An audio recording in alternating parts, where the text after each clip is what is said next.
Nityananda Paramashivoham. Om Nityananda Paramashivoham.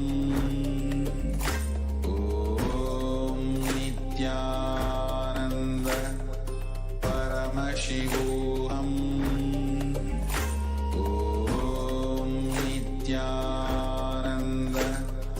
Paramashivoham. Om Nityananda Paramashivoham. Om Nityananda Paramashivoham. Om Nityananda Paramashivoham. Om Nityananda Paramashivoham. Om Nityananda Paramashivoham. Om Nityananda Paramashivoham. Om Nityananda Om Nityananda Paramashivoham. Om Nityananda Paramashivoham. Om Nityananda Paramashivoham. Om Nityananda Paramashivoham. Om Nityananda Paramashivoham. It's not coming. Nityanandam, we welcome all the viewers and devotees to today's first session of the Paramashivoham program, which is the KAILASA's Nityananda Yoga, where we'll be performing the 308 beautiful asana sequence, which has been given to us directly by Swamiji. Before we begin this beautiful and intense sequence of asanas, there are a few things that we need to set up. First of which is the Panchapatram and Uddharni, which is the water pot and the spoon. For the ritualistic cleansing, you can have a cup with water and a spoon next to you. Next, I request all the participants to have Basma, the sacred ash, on your forehead. And if you have lots of Basma, you can apply even in the 16 places. And lastly, I request all the male bodies to remove your upper cloth, as yoga is a ritual. So let's take a few moments to set this up.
Yes, now let us start with the Sadguru Vandana.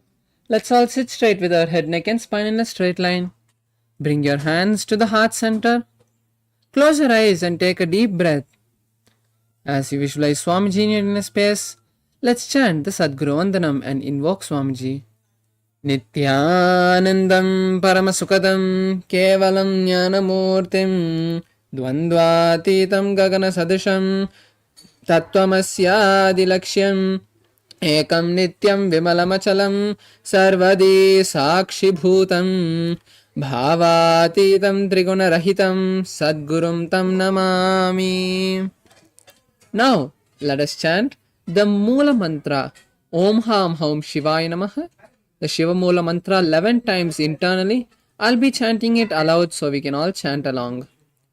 Om Ham Hum Shivaya Namaha. Om Ham Hum Shivaya Namaha. Om Ham Hum Shivaya Namaha. Om Ham Hum Shivaya Namaha. Om Ham Hum Shivaya Namaha. Om Ham Hum Shivaya Namaha. Om Ham Hum Shivaya Namaha. Om Ham Hum Shivaya Namaha. Om Ham Hum Shivaya Namaha. Om Ham Hum Shivaya Namaha. Now, let us perform the Tattva Chamanam, the ritualistic cleansing. Please take your Panchapatra and Uddarni, the water pot and the spoon, and place it in front of you. Now place your hands in Gokarna Mudra shown by the Acharyas, which is open your palms straight and bend the index finger towards the center of the palm, making a cup with your cupping your palm to allow the water to stay there. Now once you have kept your right hand in the Gokarna Mudra, pour a spoon of water in the palm and drink it when you hear the word Swada. Om Atmadattvam Shodayami Swada. Now pour another Uddarni of water in your hand and drink it. Vidyadattvam Shodayami Swada. Now pour another Uddarni of water and drink it. Shivadattvam Shodayami Swada. Now wash your hands with a Uddarni of water. Now with your right hand base of the right hand thumb, wipe the upper lip and lower lip twice. Om Ham Hridayaya Namaha. Now wash your hands again with the Uddarni of water. Now with the index, middle and ring fingers touch above the upper lip and below the lower lip. Now wash your hands again with the Uddarni of water. Now with the right hand index and thumb touch the right nostril, the rest left nostril. Then with the right hand ring finger and thumb touch the right eye, right ear and left ear. Wash your hands again with the Uddarni of water. Now with the right hand little finger and thumb touch the navel, the right chest, the left chest, and with all the fingers touch above the head, the right shoulder, the left shoulder, and the heart center. Wash your hands again with the Uddarni of water. Now place your right palm on your left palm and place both your hands on your right thigh as we chant the Sankalpa mantra, which is the mantra to create the conscious resolution, what we want to manifest out of this yoga. By performing this yoga, what do we want to achieve? Setting that declaration in our inner space intensely is what we're going to be doing now. So hold one particular intention or desire that you want to manifest by performing this yoga. And now let's chant the Sankalpa mantra.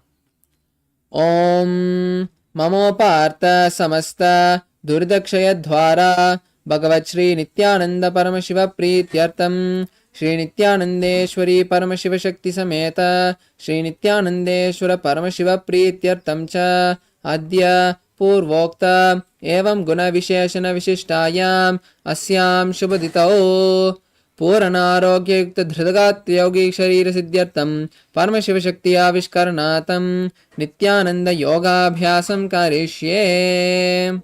Now pour a Uddarni of water on your right palm and wash it. Om Apaupasprisya. Now keep your Panchapatram and Uddarni aside so that it does not be a hindrance during the yoga. And now as we have beautifully completed the ritualistic cleansing and the Sankalpa, the conscious declaration, let's have a quick recap of the 12 components, starting with the first component, the asana. The asanas are the various body postures we are going to be performing throughout this Dvitiya Vinyasa Krama. As we perform these postures, we align our body to the cosmic geometry by bending it in particular ways as given to us by Paramashiva. When we do this, it awakens our Kundalini, aligns the energy centers, and manifests health in our life. Next component is the pranayamas. The pranayamas are the various breathing techniques that we are going to be performing simultaneously along with the asanas. As we perform these pranayamas, they allow us to pull the maximum prana from the surrounding air and lock it into our body without letting it escape when we exhale. The next component is the mudras, the various hand gestures and body gestures that we'll be performing. These mudras help us in two ways during this yoga. First of which is by helping the awakening the particular energy circuits, which in turn awaken the energy centers, and they also help lock the prana into the various body parts. Next component is the bandha, which is the locks that we'll be performing. In the Dvitiya Vinyasa Krama, we'll be performing the 4 locks. First of which is the Mula Bandha, which is the root lock contracting the excretory and reproductive muscles, the perineal muscles. This Mula Bandha will be performed throughout the Dvitiya Vinyasa Krama in all the asanas, so as much as you can perform the Mula Bandha throughout the sequence. The next Bandha is the Udyana Bandha, pulling the stomach in and up. This Bandha will be shown by a yellow circle on the screen next to the Acharyas. So when you see the yellow circle, you can perform this Udyana Bandha. The next component is the next Bandha is the Jalandhara Bandha, locking the chin to the chest. This Bandha will be shown by a blue circle. So when you see the blue circle, perform the Jalandhara Bandha. And finally, we'll be performing the Mahamudra Bandha, which is performing all the 3 bandhas together. This bandha will be shown by a purple circle as in this first asana, Sukhasana. The next component is the Karanas, the various dance postures that have been given to us by Paramashiva. There are 108 dance postures called the Karanas, which have been directly performed by Paramashiva and passed down from master to master in the Natya Shastras. As we perform these Karanas, they allow the various body parts to get awakened and help the Kundalini travel from the root center to the crown center. The next component is the visualizations. Visualizations as part of this Dvitiya Vinyasa Krama is one of the most important components, as what we visualize during these asanas directly get imbibed and enter our bioenergy. So when we visualize these gods, the great sages, the various other spiritual elements and symbols, they make sure that only the right cognitions and the right energies enter our system. The next component is the chanting of the japa, the internal chanting. The various Mahavakyas which have been given to us by Swamiji, by the Supreme Point of Hinduism, like Shivoham, Mahasadashivoham, Om Nityananda Paramashivoham, and various other Mahavakyas will be chanted throughout this Dvitiya Vinyasa Krama for a particular set of asanas.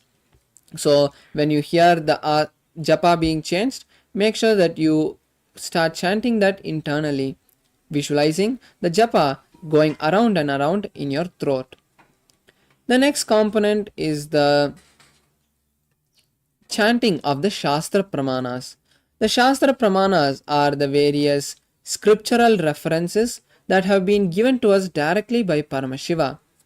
These scriptural references have been given to us directly by Paramashiva, so we can remember that when we perform these asanas, we are performing the most authentic yoga. The next component is the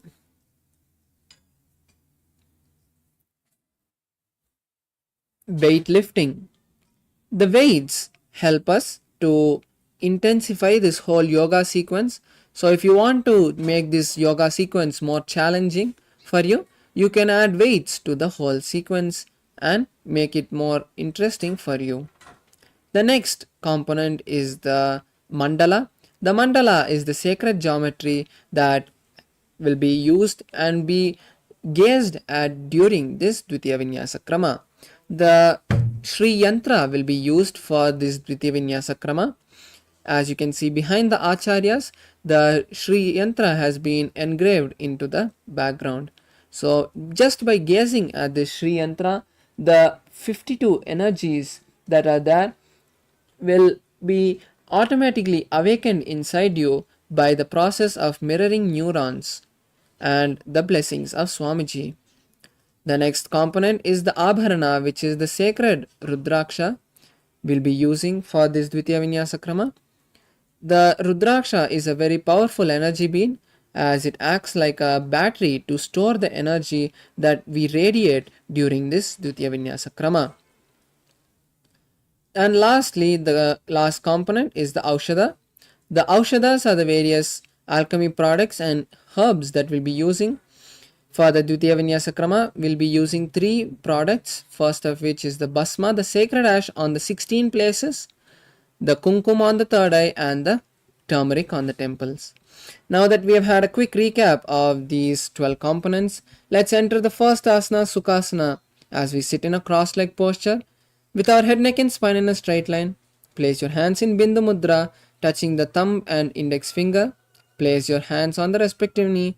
Visualize Paramashiva start performing the first Kumbhaka for the following asanas, which is Samana Kumbhaka. Inhale, hold your breath, visualize the intense fire in your stomach, and then exhale. Start performing the Mahamudra Bandha, which is all the 3 bandhas together, and hold the japa Soham in your inner space. Tatsukhasanamityuktam ashaktastat-samacharetasana vijitam yena jitam tena jagatrayam. The next asana is Parvatasana. Now be seated in a cross-legged position or in Padmasana. Bring both your hands together in front of your heart and raise them above your head, keeping your hands in Namaskar Mudra. Visualize Mount Kailash and perform the Mahamudra Bandha. Atavakshe Mahadeva Parvatasana Mangalam Yatkritva Sthirarupi Syat Chakradi Vilopanam. The next asana is Halipavasana. Now bring the soles of the feet together and interlace the fingers behind your back as you slowly lean forward and down, placing your forehead behind the heels. Visualize Swamiji and perform the Mahamudra Bandha.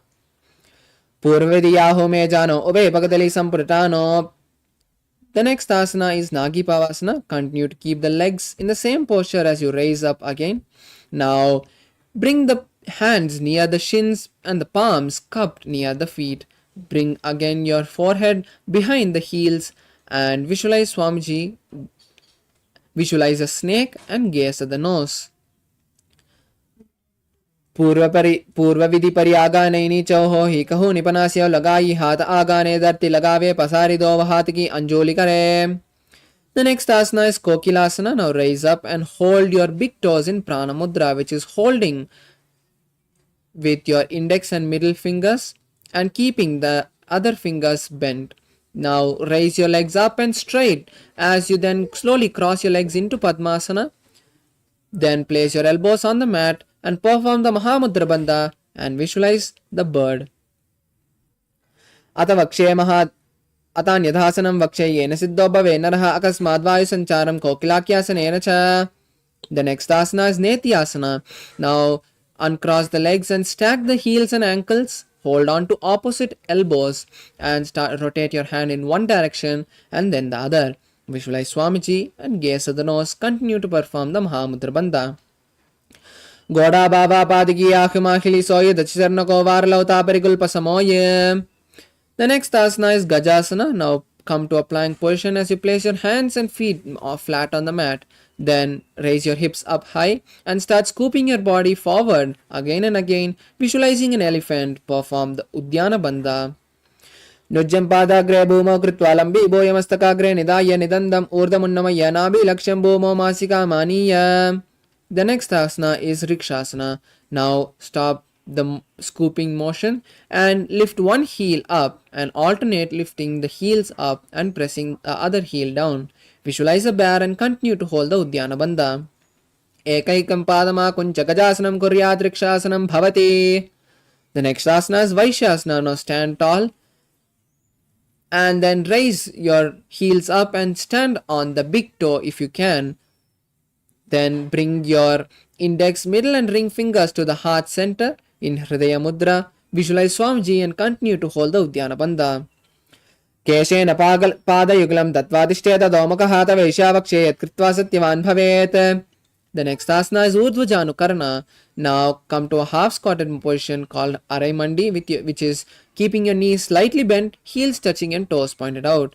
Then bring your hands parallel to the ground in front of your heart center and simultaneously rotate one hand from the outside and bring it inside, and then come back to the half squatting position. Then perform this on the other side.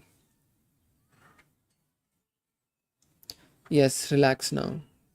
Now we'll be performing the next asana, which is Balalingasana. Now interlace your fingers from the inside out in Sarvavashankari Mudra, and then raise one knee towards the chest and hold the raised knee with the interlaced fingers. Pull the leg as close to your chest as possible as you visualize holding a baby, and continue to perform the Mahamudra Bandha. Ekaikam jana ursyalinga statavyam bhalalinganam bhavati. The next asana is Padapirnasana. Now rest your leg back on the mat and pull your leg behind towards the buttocks. Then hold the raised leg with both your hands in Parashamudra. Visualize Swamiji and continue to hold the Mahamudra Bandha. स्थित्वे कस्मिन् पादतले कराभ्यां वेष्टे यतनं पृष्ठे संस्थाप्य त्वेन पादपीडनम् आसनम्. The next asana is Natarajasana. Now raise one leg and hold the leg from the inside with the respective hand. Pull it backwards and up as you lean forward. Stretch the other hand, keeping the fingers of the other hand in Bindu Mudra. Visualize Lord Nataraja. Uttanapadam Kraunchancha Maricham Veera Bhadrakam Natarajam Trikonam Cha Suptangushta Prasarane. The next asana is Balalingasana on the opposite side. Now again interlace your fingers from the inside out and raise the opposite leg and pull the raised leg towards the chest. Visualizing holding a baby, continue to perform the Mahamudra Bandha. Ekam janor siyalingya statavyam balalinganam bhavati. The next asana is Padapirnasana. Now rest the leg back on the mat and raise it behind towards the buttocks. Hold the raised leg with both the hands in Parshamudra and visualize Swamiji. Continue to hold the Mahamudra Bandha. स्थित्वे कस्मिन् पादतले कराभ्यां येषे यतनं पृष्ठे संस्थाप्य त्वेन पादपीडनम् आसनम्. The next asana is Natarajasana. Now hold one leg from the inside and pull it backwards and up. Then stretch the other hand forward and place the fingers of the stretched hand in Bindu Mudra. Visualize Lord Nataraja.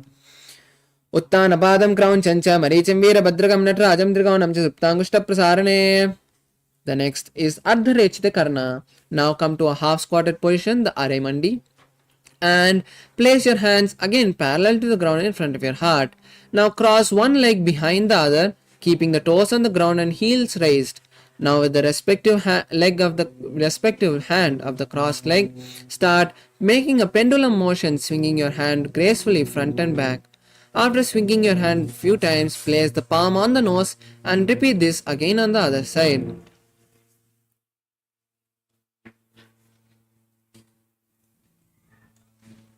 Relax. Now we'll be performing the skeleton dance. Intensely start shaking your body without any pattern. You can close your eyes or keep them open, but make sure you keep your balance. Intensely shake your body in all directions without any pattern in the way you're moving your body. Visualize all the laziness and tiredness leaving your system and Swamiji intensely filling it. Yes, relax now. Now take a moment to catch your breath as we continue to the next Karana, which is the Katichina Karana. Now come back to the half squatting position and this time raise your hands above the head, keeping the palms, wrists crossed. Now turn to one side and open the palms and hands wide, and then again turn to the center and cross your hands behind the head. Then again turn to the other side and repeat the same as you repeat this again and again on both sides. Yes, relax now. Now we move to the next asana, Tadasana. Now stand tall on the tip of your toes and raise your hands parallel to each other, keeping the elbows straight. Visualize a palm tree. Perform the Mahamudra Bandha and hold the new japa Shivoham in your inner space. Mahamudra Badra Kaunao Tadasana Vedakan Vinotanam Sara Kuryat Antarvatni Patipriyat. The next asana is Uttanasana. Now lean forward and down, placing the forehead on the knees and the hands by the feet. Push your body as close to the legs as possible. Visualize Swamiji in your inner space and continue to hold the Mahamudra Bandha. Mahamudra Badra Kaunao Tadasana Vedakan Vinotanam Sada Kuryat Antarvatni Patipriyat. The next asana is Tarakshvasana. Now come to a plank position as you keep your hands shoulder width apart and your toes tucked. Tuck your chin to the chest and rotate it from side to side in Jalandhar Bandha. Visualize Swamiji. Gajasana Vasthitva Varam Varam Dakshinuksham Savyaksham Nayet Tarakshvasanam Bhavati. Now slowly lie down on the stomach as we perform Bhujangasana. Place your hands by the chest and raise your upper body with the strength of the lower back. Open your mouth wide and inhale through the mouth and exhale through the nose in Bhujangani Mudra. Visualize a cobra. Angushtanabhiparyantam madobhomo vininjayatkarabhyam chadram datva udashishapanivahi. The next asana is Shashasana. Now come back to the plank posture as you start alternate, bringing one knee to the chest. Repeat this again and again as you visualize Swamiji and start performing the new Kumbhaka for the following asanas, which is Sahaja Kumbhaka. Inhale, hold the breath and exhale comfortably. Gajasana Vastito Janudvaima Kuncha Varam Varam Kautavyam Shashasanam Bhavati.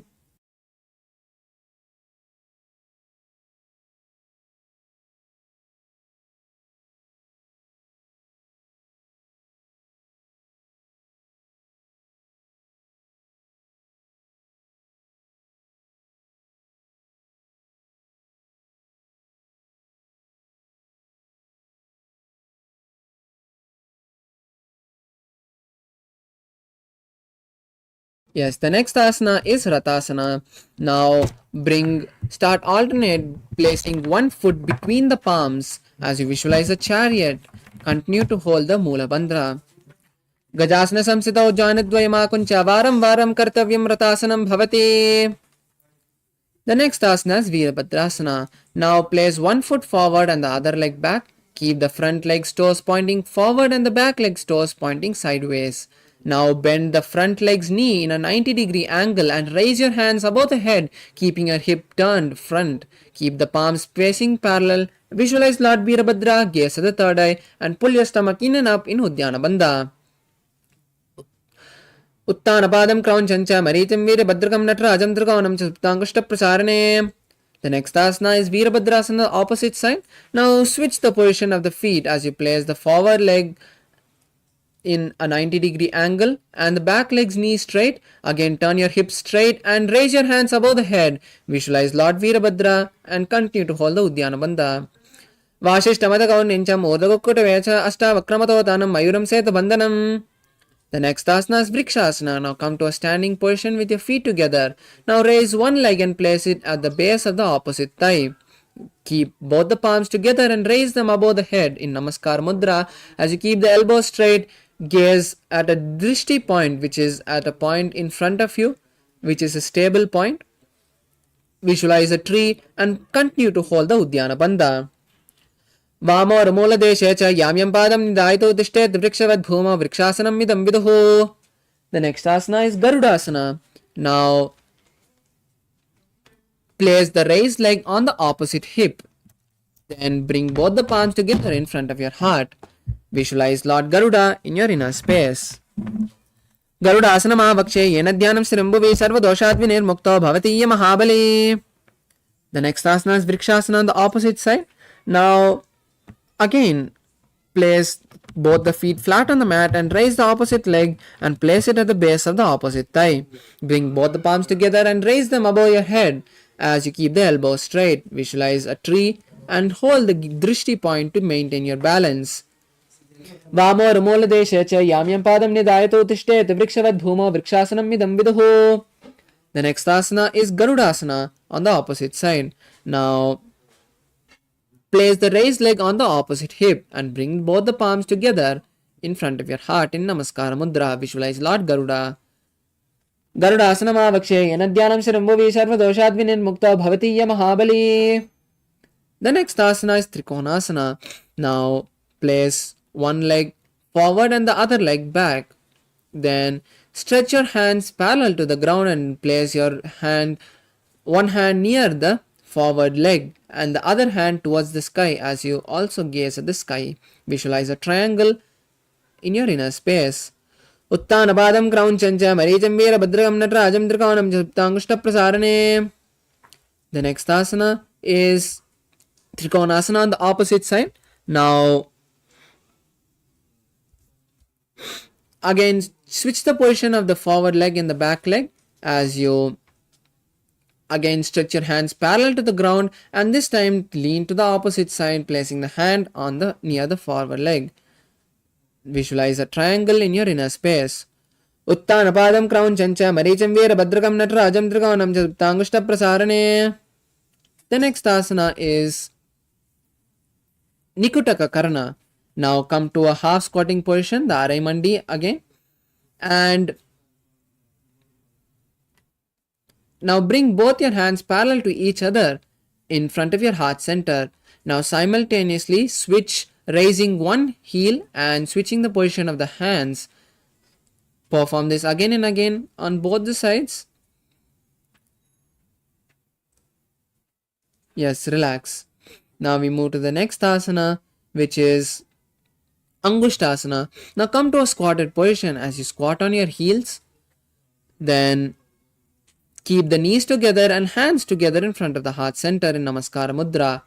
Start performing the new Kumbhaka for the following asanas, which is Brahmari Pranayama, which is inhaling and exhaling, making a buzzing sound. Visualize Swamiji in your inner space and hold the new japa Paramashivoham in your inner space. Kabanda asanamityaho gorakshasanam evacha angushtamushtigam yayam brahma prasaditam tata. The next asana is Saurasana. Now stretch one foot forward and keep both the hands by your side with the palms facing forward and the toe fingers pointing towards the ground.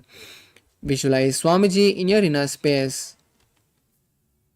Prasaryekam padatalam samstapyatveka padakam. The next asana is Vidunanasana. Now keeping the legs in the same posture, hold the forward leg with the respective hand in Parshamudra, which is holding the big toe in with the index and middle finger, and hold the back leg's heel with the respective hand. Visualize Swamiji in your inner space. Gulpastitau padam ekam prasarya tatpadagaram samside tatkarena.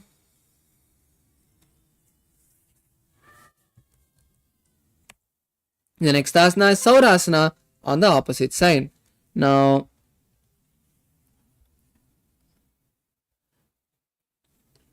again switch the position of the feet and keep your hands by your side with the palms facing forward. Visualize Swamiji in your inner space. Prasaryekam padalam samstapyatveka padakam. The next asana is Vidunasana on the opposite side. Now hold the forward legs, stretched legs, big toe with Prana Mudra with the respective hand and the back leg's heel with the respective hand. Lean forward and bring your forehead as close to the stretched leg's knee. Visualize Swamiji in your inner space. Gulpastitau padamekam prasarya tatpadagaram samside tatkarena. The next asana is Brahmacharunkushasana. Now again come to a squatting position as you sit on both the heels. Keep your knees wide apart and your palms on the respective knee. Visualize Swamiji, tuck your chin to the chest in Jalandhar Bandha and gaze at the floor. Do panapani hoy vese edi do goda vinese korpagadalya ki mahili aise mahera semili. The next asana is Kapilasana. Now place your knees on the ground and your hands continue to rest them on the respective knee. Visualize the great sage Kapila. Pull your stomach in and up in Uddiyana Bandha and gaze at the nose. Ubay pagdali samataharawe tiniki mahili kore milave panapani ukre hoy vese edi do jona nivese. The next asana is Bhadragorakasana. Now keep the body in the same posture as you just switch the gaze to the third eye. Visualize Swamiji. दो पगतली संपुट करे कोरवारली भूप दिरे कोरवारली राके ऐसे तापरे मोल द्वार की बेसे. The next asana is Suryasana. Now raise your knees off the ground and keep your soles of the feet together as you sit on the heels. Bring the little and thumbs together as you open your palms wide like a lotus and raise your hands straight above the head and gaze through the gap of the palms. Visualize Lord Surya and perform Uddiyana Bandha. एड़ी दो गुड़ा तरियाने पना पानी बेडक बुटिनाने गोड़ा जंगे आदे करे रहे आड़े बामी विसी विधि गहे. The next asana is Mandukasana. Now place your knees on the ground and sit on the flat heels. Visualize a frog, gaze at the third eye and perform the Manduki Mudra, which is rolling your tongue and pressing the back of the tongue against your upper palate.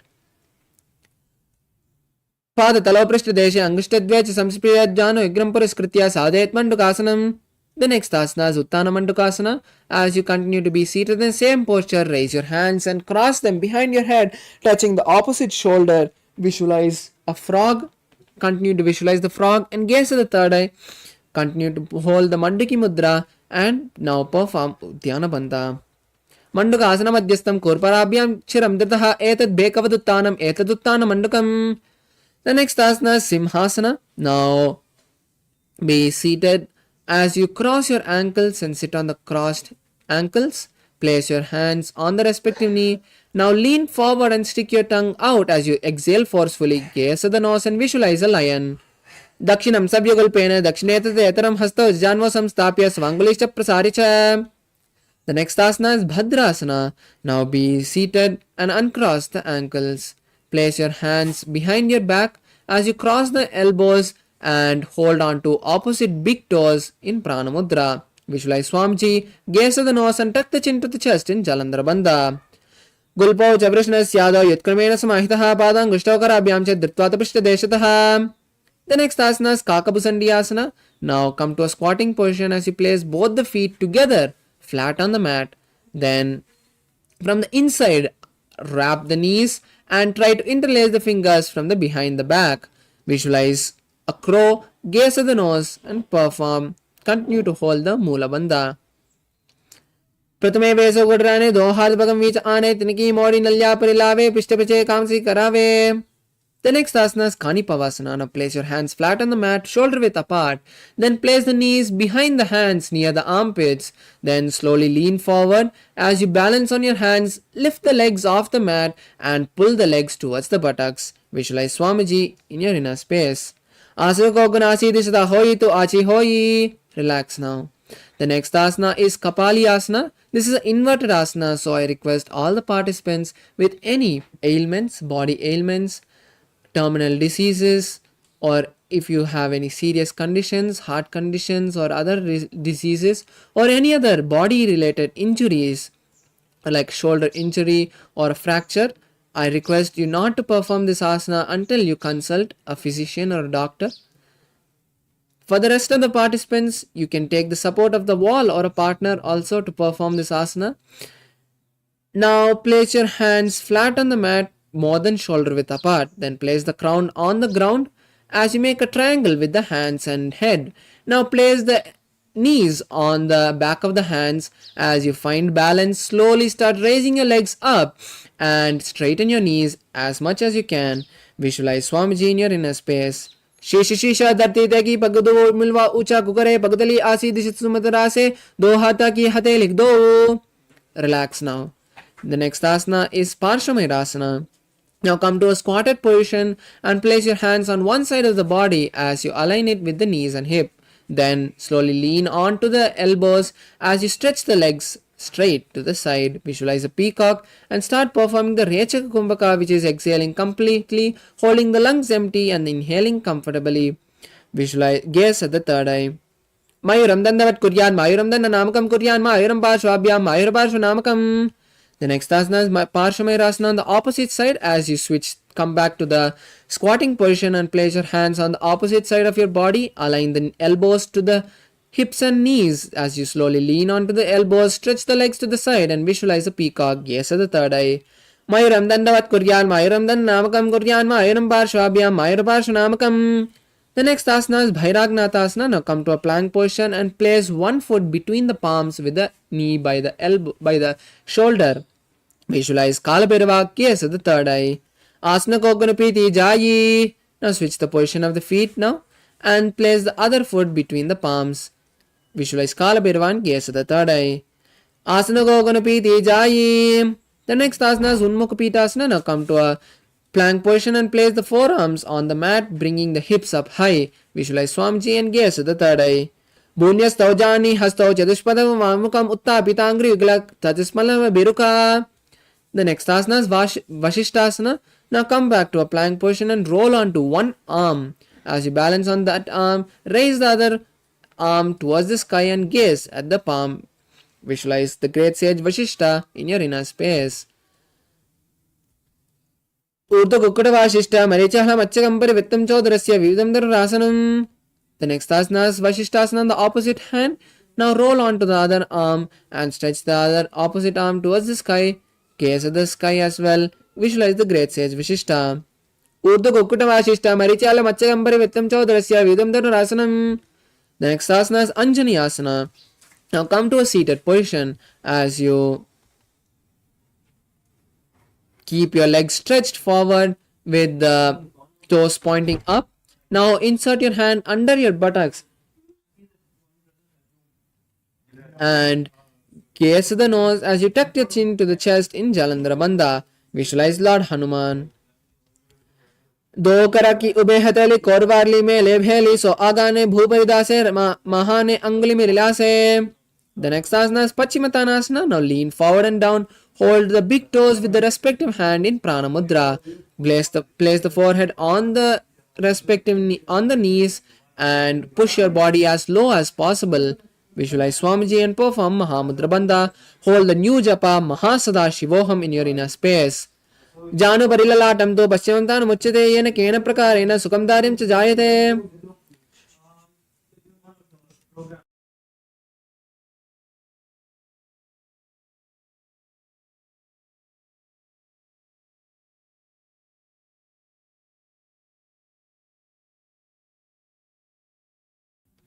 Yes, the next asana is Ugrasana. Now place the hands behind the head interlaced in Parashamudra. Now slowly lean forward and down, placing the forehead on the knees. Place the elbows outside of the knees and visualize Kali in your inner space. Perform the Mahamudra Bandha. Supanibhyam Dirdam Ditva Jano Parishironyasayat Asanam Vividam Proktam Bavedanil Deepanam. The next asana is Marichi Asana. Now raise up and bring one foot to the perineum with the knee raised. Now from the inside, wrap the raised knee around and interlace both the hands behind the back. Visualize the great sage Marichi. Uttanapadam Crown Chancha Marichim Veera Badrakam Natrajam Trikonam Cha Suptangushta Prasarane. The next asana is Mahamudrasana. Now rest the raised knee on the ground now and lean forward and hold the stretched leg with both the hands as you place your forehead on the knees. Visualize Swamiji and perform the Mahamudra Bandha as you gaze at the nose. Atama Mahamudram Pravakshami Tantresmin Mama Vallabe Yam Prapya Siddha Siddhim Cha Kapladya Puragataha. The next asana is Marichi Asana on the opposite side. Now stretch the bent leg and pull the opposite leg towards the perineum, keeping the knee raised. Now wrap the raised knee from the inside around, interlacing both the hands behind your back. Visualize the great sage Marichi in your inner space. Uttanapadam Crown Chancha Marichim Veera Badrakam Natrajam Trikonam Cha Suptangushta Prasarane. The next asana is Mahamudrasana. Now rest the raised knee on the mat and hold the stretched leg with both the hands as you place the forehead on the knees. Visualize Swamiji, gaze at the nose and perform the Mahamudra Bandha. Mahamudram Pravakshami Tantresmin Mama Vallabe Yam Prapi Siddha Siddham Cha Kapiladya Puragataha. The next asana is Bhadrasana 2. Now bring the soles of the feet together and place both the hands on the respective sole. Visualize Swamiji, gaze at the third eye.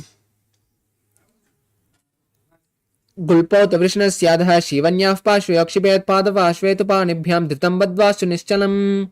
The next asana is Gwali Pavasana. Now keeping the legs in the same posture, pull them slightly forward and place your hands on the respective knee. Visualize Swamiji, gaze at the nose and tuck your chin to the chest in Jalandhar Bandha. Continue to perform the Rechaka Kumbhaka. पूर्वचरपट चौक सोही वाही video की जी सोही यामे एड़ी भिन्न जुरासे अंगुल आत अंतरोरासे. The next asana is Joni Asana. Now bring the soles of the feet back to the perineum and hold the sole with the respective hand from the inside. Now slowly lean forward and down, placing the head on the soles of the feet. Visualize the Yoni Mandala as projected in the corner of the screen, top corner of the screen. Gaze at your nose. दो पगदली संपुट करे AD made के ढिंग दरे अर्ध हाथ को अंतर रासे लिलाट पगतलिया ऊपर दासे. The next asana is Miriki Pavasana. Now bring your feet away from the perineum and stretch your hands to the ground parallel on top of the knees. Visualize Swamiji, gaze at the nose. पूरबबिधि परिपगतली संपुट सोल एडी मिली रासे येड्यासु माहिली कानी अंगुल दो अंतरे लिलाट दत्ति लगावे. The next asana is Siddha Samadhi Asana. Now bring your soles back to the perineum as close as possible and insert the hands under the shins, keeping the palms faced up. Now place your neck in front of the toes, making sure the toes touch the back of the throat. Visualize Lord Surya in your inner space and gaze the nose. दो पगदली संपुट करे soul made का आगा मेदरे अंगुल आत अंतरो रासे AD को ऐसे विदिदासे. The next asana is Chiniki Pavasana. Now remove your hand from under the shins and place your hands on the respective sole. Open the soles now like a book and visualize Swamiji, gaze at the nose. दो पगतली AD धरती मगिवा made लगावे पगतली माहिली core अंगुटा सदी सिद्धि जोड़े. The next asana is Charapata Chokasana. Now raise up and place your hands on the respective knee. Pull your soles as close to the perineum as possible and gently press the knees towards the ground. Visualize Swamiji, gaze at the third eye and perform the Uddiyana Bandha, pulling the stomach in and up. दो पगदली संपुट दरे आगा में जारे पसारे गोड़ा बूसो लगता रासे हाथ दो गोड़ा परिदासे. The next asana is Bhairavasana. Now pull the heels up.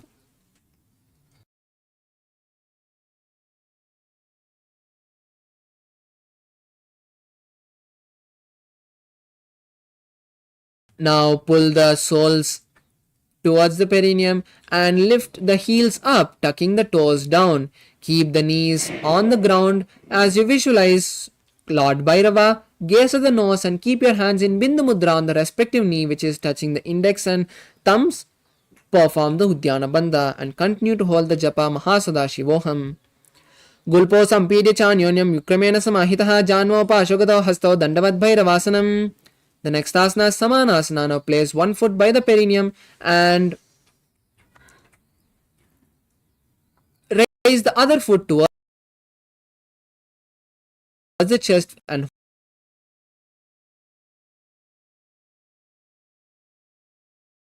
hold the raised foot with both the hands. Visualize Swamiji in your inner space and gaze at the third eye. Samanasana Vakshe Siddha Mantra Sadhana Deka Padamaro Dattva Guhyonya Linga Vatrake. The next asana is Apanasana. Now place the raised leg on the respective shoulder and stretch the opposite foot straight and up towards the sky. Keep the knee straight and visualize Swamiji as you gaze at the third eye. केवलं पादमे कंचस् कंदेचार्यप्यतः एकपादेन गग्ने तिष्ठेदन्दवत्प्रभो. The next asana is Samanasana on the opposite side. Now place the raised leg on the ground towards the perineum and raise the opposite leg towards the chest. Visualize Swamiji in your inner space and gaze at the third eye. Samanasana Vakshe Siddhamanta Sadhana Deka Padamaro Gatva Guhyolinga Vatrake. The next asana is Apanasana. Now place the raised leg on the respective shoulder and stretch the opposite leg forward and up. Keep the hands by the side for balance as you visualize Swamiji and gaze at the nose. केवलं पादमेकं च स्कन्धे चारोप्य ततः एकपादेन गगने तिष्ठेत दण्डवत्प्रभो. The next asana is Gomukasana. Now cross the feet and stack the knees in the center of the body.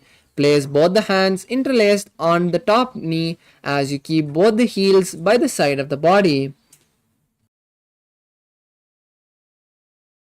Now keep the head, neck and spine in a straight line as you visualize the face of a cow. Start performing the Sitkari Kumbhaka for the following asanas, which is inhaling through the clenched teeth and exhaling through the nose. Visualize Swamiji and gaze at the third eye. Savye Dakshina Gulpanto Prishtapashve Niyoje Dakshine Epitata Savyam Ghomukam Ghomukam Yatha. The next asana is Anusuyasana. Now keeping the legs in the same posture, hold the opposite big toe with the index and middle fingers in Prana Mudra. Visualize the Rishika Anusuya in your inner space as you gaze at the nose. Now pull your stomach in and up in Uddiyana Bandha. Hold the new japa Om Nityanandoham in your inner space. दिचिन गोड़ा नी कोटाने वामोता के ऊपर आने गोदा संधि मिलावे राशि आधा पनी पुनी देसी पसारी. The next asana is Anusuyasana 2. Now interlace the fingers behind your back and slowly lean forward. Try to place the nose on the ground. Visualize Rishika Anusuya.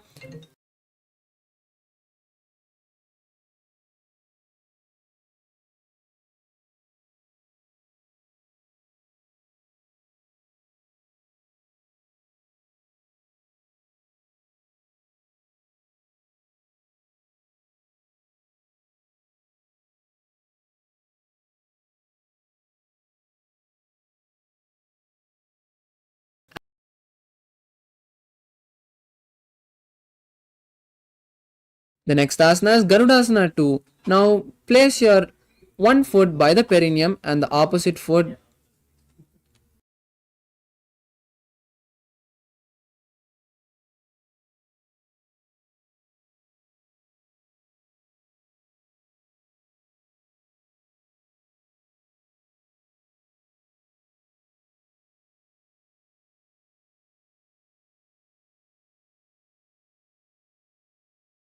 Now place one foot by the perineum and the opposite foot on the flat on the mat with the knee by the chest.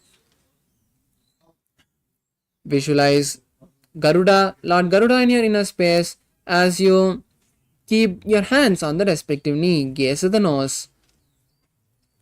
दो पगमोड़ी गेड़ी माहिलम गुल्प मूलद्वारिणी छेदे बेसे जीमिनी पगतली धरती टेकी गोड़ ऊंचो उभोरा से.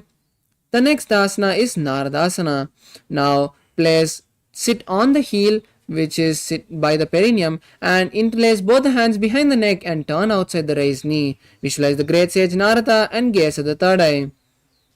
पिष्ट जवाम पगदली केरी भूपरिता ही लगा वेपेरी गोड़ा समयो पगतलिया पना होई जोई दची पगदिल रासे सोई.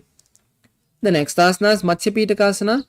Now keep the leg which you are sitting on the opposite thigh and keep the other leg raised. Now with the respective hand hold the shin of the opposite leg and with the other hand hold the respective big toe. Visualize Matsya, the fish avatar of Lord Vishnu, and gaze at the nose.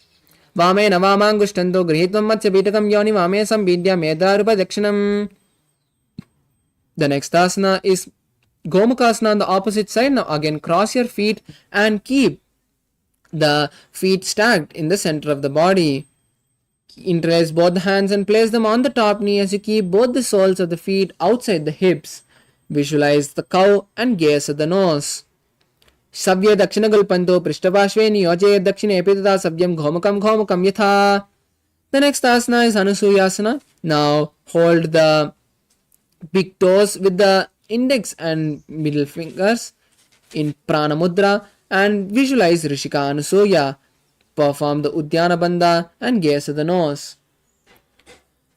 दक्षिण गोड़ो नी कोटाने वामोता के ऊपर आने गोदा संधि मिलावे बारी आधा पनी पनी दे पंदी पसारी. The next asana is Anusuyasana 2. Now keeping the legs in the same posture, interlace the fingers behind the back and lean forward. Try to touch the nose to the ground as you visualize Rishika Anusuya and gaze at the nose. जीमना गोड़ा की संधि उपरिदावा गोड़ा की संधि मिलावे Goda ki sandhi milavira se. The next asana is Garudasana 2. Now raise up and place one foot by the perineum and the opposite foot flat on the mat with the knee by the chest. Place the hands on respective knees as you visualize Lord Garuda and gaze at the nose. Dava Bagamodi Yedi Mahilam Gulpamoladwarni Chede. The next asana is Nardasana. Now sit on the heel which is touching the perineum and interlace the hands behind the neck. Turn outside the raised knee and visualize the great sage Narada as you gaze at the third eye. Pishtijavam Pagadali Keri Buparita Hilaga Veperi Goda Sido Pano Hejoyi Dachipasitira Sesoyi. The next asana is Matsya Pitakasana. Now place the heel you're sitting on the opposite thigh and keep that opposite leg raised. Now with the respective hand, hold the big toe and the other hand hold the shin. Visualize Matsya and gaze at the nose. Vamena Vamangushtantu Grihitam Matsya Pitakam Yoni Vamena Sampidya Medradu Paridakshinam. The next asana is Matsyendrasana. Now continue to be seated in the same posture with one leg on the opposite thigh. Turn outside of the raised knee and place the elbow on the knee and place it on the respective ear. Place the opposite hand flat on the mat behind you as you turn back, gaze at the third eye and visualize the great sage Matchendranatha, gaze at the nose. Udanam paschima bhasam kritva tishtati yatnadha namrangam vamapadam hi dakshajanu parinyaset. The next asana is Kubasana. Now keeping the body in the same posture, just hold the opposite big toe with the hand which is touching the ear and with the opposite hand touch the respective ear. Visualize the camel and gaze at the third eye. Asana Gogana Jolo Jhaye. The next asana is Matsyendrasana 2. Now continue to keep the body in the same posture as you just place the hand which is touching the respective ear back on the mat. Continue to be turning backwards as you gaze at the third eye. Visualize the great sage Matsyendranatha. Matsyendrapeetam Jhadra Pradiptam Prachandra Rukmandala Kandanastram Abhyasita Kundalini Prabodham Dandastadahi Pumsam. The next asana is Matsyendrasana on the opposite side. Now place one leg on the opposite thigh and raise the opposite leg. Now turn outside of the raised knee and place the one hand on the raised knee and touch the respective ear with the other hand flat on the mat behind. Turn back and gaze to the third eye as you visualize the Matsyendranatha. Udaram paschima bhasam kritva tishtati yatnadaha namrangam vamapadam hi dakshajanu parinyaset. The next asana is Kubasana. Now keeping the body in the same posture, stretch the hand which is touching the respective ear and raise the hand which is on the ground and touch the respective ear. Visualize a camel and gaze at the third eye. Asana Gogana Jolo Jhaye. The next asana is Matsyendrasana 2. Now place the raised hand back on the mat and visualize the great sage Matsyendranatha. Matsyendrapeetam Jatra Pradiptam Prachandra Rukmandala Kandanasram Abhyasada Kundalini Prabodham Dandastadahi Pumsam. The next asana is Padmasana. Now come to a seated position as you place your legs on opposite thighs. Visualize Paramashiva, gaze at the nose, perform the Mahamudra Bandha and hold the new japa Om Nityananda Mahasadashivoham in your inner space. Asanam Dividam Proktam Padmam Vajrasanam Dada Uro Udor Uparichedate Ude Ubepadatale Yatha. The next asana is Padmasana 2. Now cross your hands and hold on to the respective big toes in Prana Mudra. Visualize Goddess Parvati and gaze at the nose. Uttano Charano Kritva Uru Samsto Prayatnataha Uru Madhyetato Tano Pani Kritva Tu Tadrishao. The next asana is Kukutasana. Now insert the hand through the gap of the thighs and calves and lift the body off the ground. Visualize a rooster and start performing the Sahaja Kumbhaka, which is simple breathing. Padmasanam se samstapya nanunvarantare karau nivesha bhuma vashishthe vyomasta Kukutasana. The next asana is Bhaddakeki asana. Now from Padmasana raise to your knees and place your palms on the mat with the palms facing backwards. Now slowly lean forward as you place your navel on the elbow. Find balance and gently raise the legs off the mat as you balance on the hand. Visualize Swamiji in your inner space. Dharamavashtabhya karadvayena tatpurvaristami taviparshvaha uttrasano dandavadukki tatyema yurametam pravidanti pitam. The The next asana is Mayurasana. Now place your legs back on the mat and release the Padmasana. Keep the hands in the same posture as you now slowly lean forward from this kneeling posture and place the navel again on the elbows. Now slowly kick the legs off the mat and balance on the hands as you visualize a peacock. अथ वक्षे महादेव मयूरासनम उत्तमं भूमौ निपाद्य हस्तौ द्वौ कूर्परोपरि देहकम्. Now lie down on your stomach in Makarasana as you open your legs wide apart and keep the toes pointed sideways. Interlace the fingers and place them on the head and visualize a crocodile. Adhyasasete hridayam nidaya bhumau cha padau cha prasarimano. The next asana is Shalabhasana. Now place your hands by your side and bring the feet back together. Now raise the feet and thighs off the mat as you visualize a locust. Adhyasasete karayugmam vaksho bhumim ashtabhya karataleosthalabhyam. The next asana is Ustrasana. Now bend the knees and bring the legs towards the buttocks. Hold the legs from the outside and pull them down beside the hips as low to the ground as possible. Visualize a camel in your inner space. Adhyasete sete padayugmam vashtam prishte nidapya ditam karabhyam. The next asana is Dhanurasana. Now keeping the legs bent, hold the legs from the inside and now simultaneously pull the legs up and thighs up and lift the upper body, bending the back as much as possible. Visualize a bow in your inner space. Prasarya pado vividanda rupo karocha prishte ditapada yugmam. Relax. Now come to a seated position in Bhagasana. Now place your heels flat on the mat outside of the hips and place the hands on the respective knee. Keep the head, neck and spine in a straight line. Visualize Swamiji, gaze to the third eye and hold the chapa Om Nityananda Paramashivoham in your inner space. Ulta modi pavado bese bahro jagati kare ek vese pavana mahila gulpa jujano. The next asana is Gohyasana. Now this is an inverted asana, so you can take the support of a wall or a partner to perform this asana. Now place your forearms on the mat and keep the fingers interlaced. Then place the crown between the interlaced fingers and raise your knees off the ground. Then start walking forward as you stack the hips above the shoulders, then kick the legs up and balance with your knees bent. Visualize Swamiji and gaze at the nose. दो हाथ की कहूनी जोई पुनी कराले जाड़े दोई. Relax. Now the next asana is Shirasasana. Now slowly straighten the legs from Gohyasana and balance there as you visualize Swamiji and gaze at the nose. Viparitam mandalam cha didaiva vidyanam hinaha dandasanam diva proktam viparitopaveshane. The next asana is Podhyasana. Now come to a seated position. Come to a seated posture as you keep your legs straight. Now place your hands under the calves and lift the legs off the ground. Balance on the buttocks with the knees straight. Try to place your forehead on the knees and visualize Swamiji. Start performing Bhastrika Kumbhaka, which is intense exhalations continuously. दो हाथ पगा बहा आने गोड़ा तरे कांक सीटाने अंगुष्ट पिष्ट लगता दारे चरण उबे आसादि शिकारे. The next asana is Parigasana. Now rest your legs on the ground and cross your hands behind the head and touch the opposite shoulder.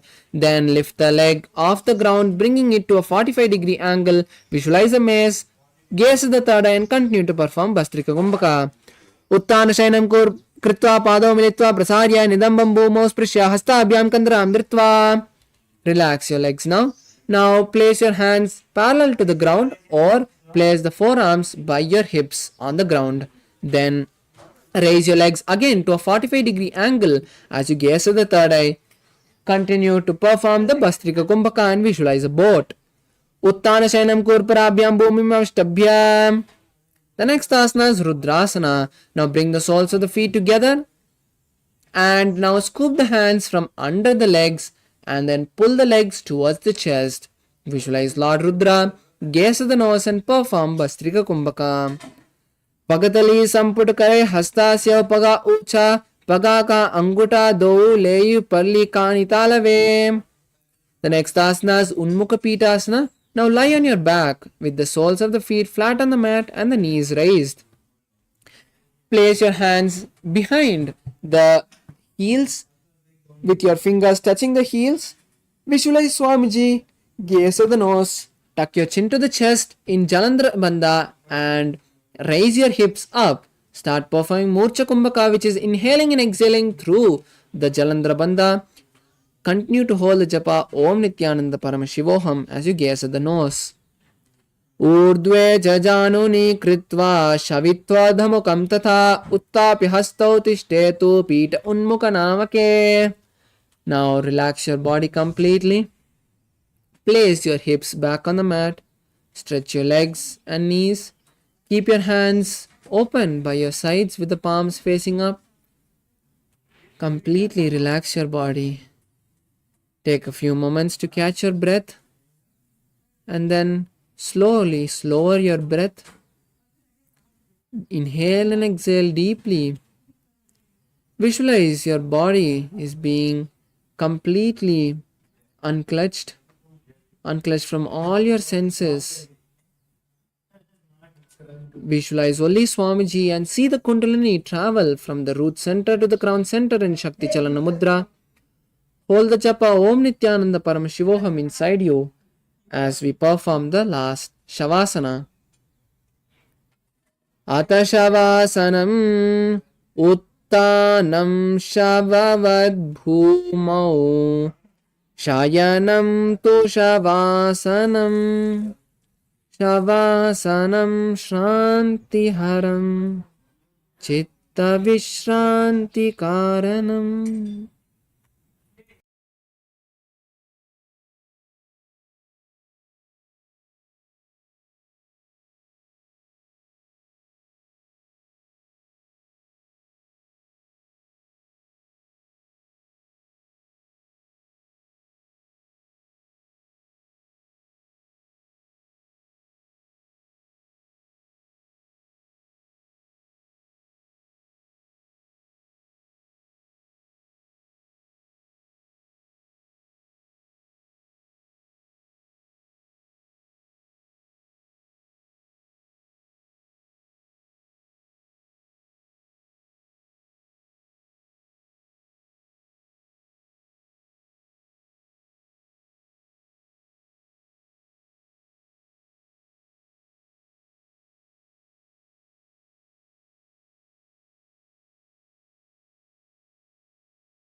bless you all. Let you all open all your three eyes and manifest the powers of Mahasudashiva. Om Nityananda Paramashivoham. Om Nityananda Paramashivoham. Om Nityananda Paramashivoham. Om Nityananda Paramashivoham. Om Nityananda Paramashivoham. Om Nityananda Paramashivoham. Om Nityananda Paramashivoham. Om Nityananda Paramashivoham. Om Nityananda Paramashivoham. Om Nityananda Paramashivoham. Om Nityananda Paramashivoham. Om Nityananda Paramashivoham. Om Nityananda Paramashivoham. Om Nityananda Paramashivoham. Om Nityananda Paramashivoham. Om Nityananda Paramashivoham. Om Nityananda Paramashivoham. Om Nityananda Paramashivoham. Yes, now slowly come back to your body. Bring awareness from your foot to your head.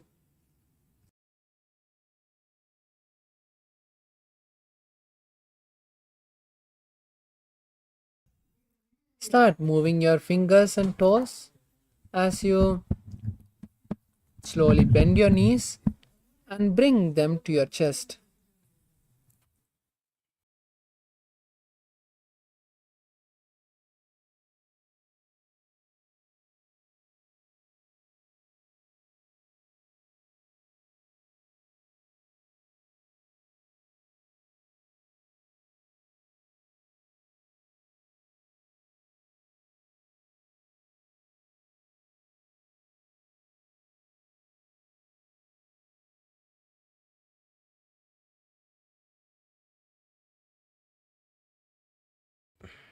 Now rock from side to side and gently get up. Come to a comfortable seated posture. You have beautifully finished the first 108 asanas, which is also called the Prathama Vinyasa Krama. Now let's continue with the next asana, Yathashanishtasana. Now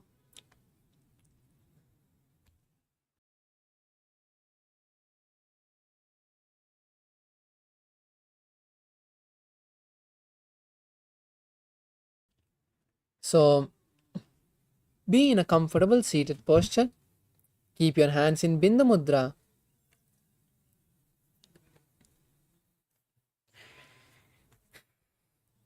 पर्यङ्कं तत्समाख्यातं यत संस्थं यथा स्थितिः. Now we'll move to the next asana, which is Samasana. Now come to a cross-legged position. Visualize Swamiji in your inner space. Continue to keep your hands in Bindu Mudra. Start performing the Samana Kumbhaka for the following asanas, which is inhaling, holding the breath, visualizing the intense fire, and then exhaling. hold the japa Om Nityananda Paramashivoham in your inner space.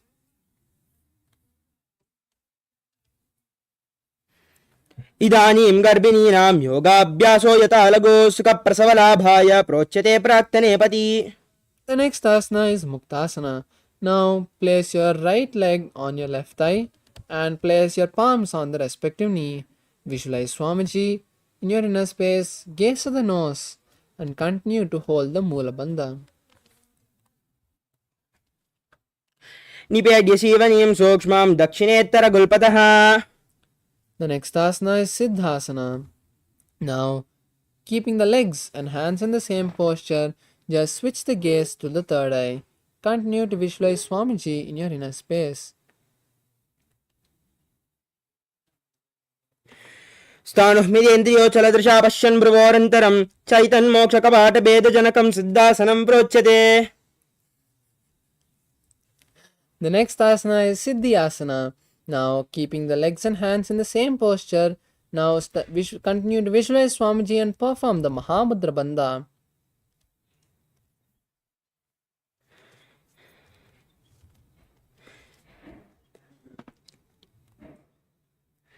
वामपाद की एड़ी जानो सीवन मदितासकौंटानो. The next asana is Rudrasana. Now continue to sit in the same posture and roll the palms up as you place your fingers in Bindu Mudra. Visualize Lord Rudra, gaze at the third eye and continue to hold the Samana Kumbhaka. वामचरण परिदचनराके एकजुगति ऐसे विदिदाके. The next asana is Sandadonasana. Now keep the legs and hands in the same posture as you start to visualize that you are the embodiment of tranquility. आसन की गुणमन की चंचलता मीठा. The next asana is Siddhasana 2. Now cup your palms and place them in front of your navel center. Visualize Swamiji in your inner space and continue to visualize the intense fire in your stomach. ऋजुकाय समासेन सिद्धासनमुदीरितम्. The next asana is Bandhayoni Asana.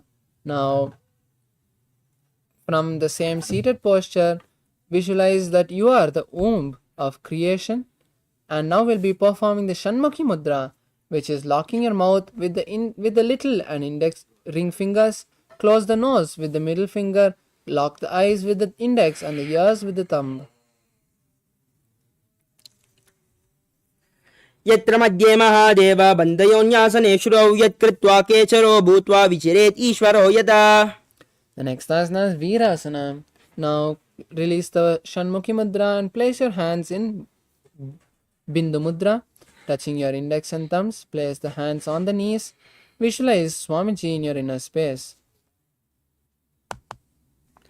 एकं पादं प्रसारे एकं पादस्य पार्श्विनाशिनी. The next asana is Valmikasana. Continue to be seated in the same posture with the hands and legs in the same posture.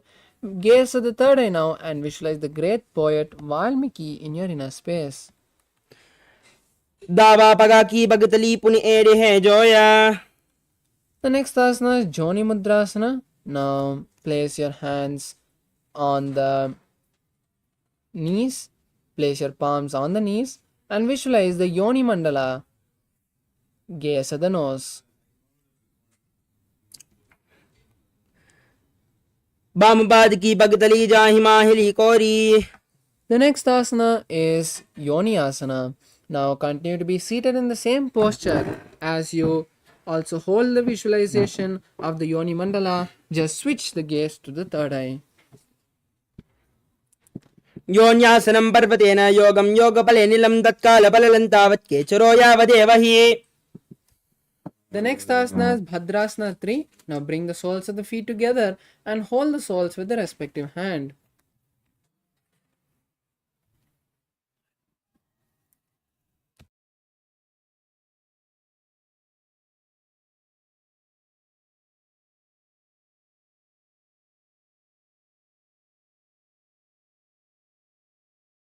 Visualize Lord Bhairava and pull your stomach in and up in Uddiyana Bandha.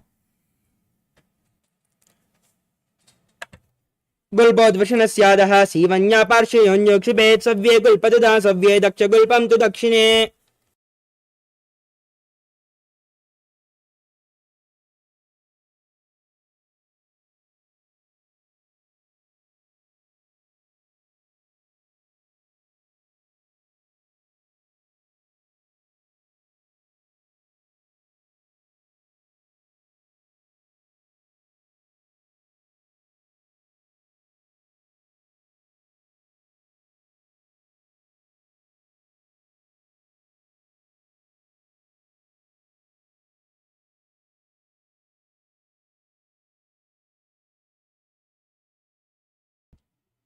The next asana is Ardhodasana.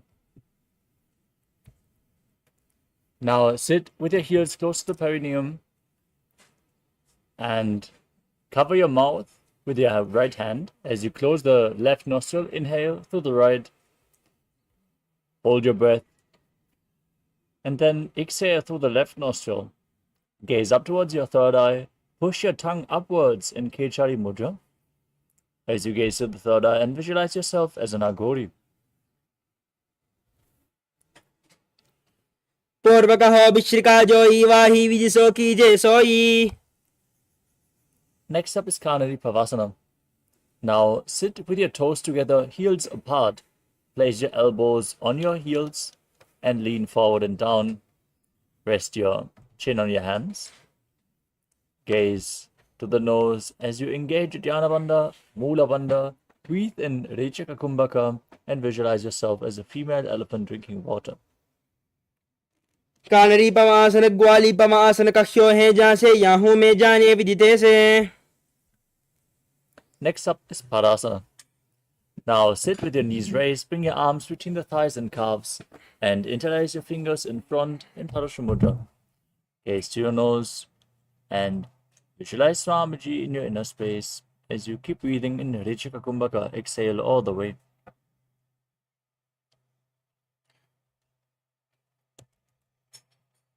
ततोर्ध्वं रेचयेद्वाजुं मृडनिश्वास संयुतम्. Next up is Gopichandasana. Now interlace your fingers around the feet with the soles of the feet together. Bring the toes to the groove of your throat.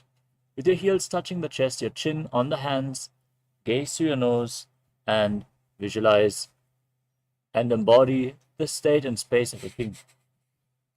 पूरब विधिबर बगा का अंगूठा का तांकू पाराशे. Next up is Udarasana. Now bring your arms below the feet. Keep the soles together. Interlock the fingers around the toes. As you raise your feet up, place your chin on your hands. Gaze to your nose and visualize your body free from any defects. दो भक्तली संबुराने उभय हस्त करे उर्ध हिटाने.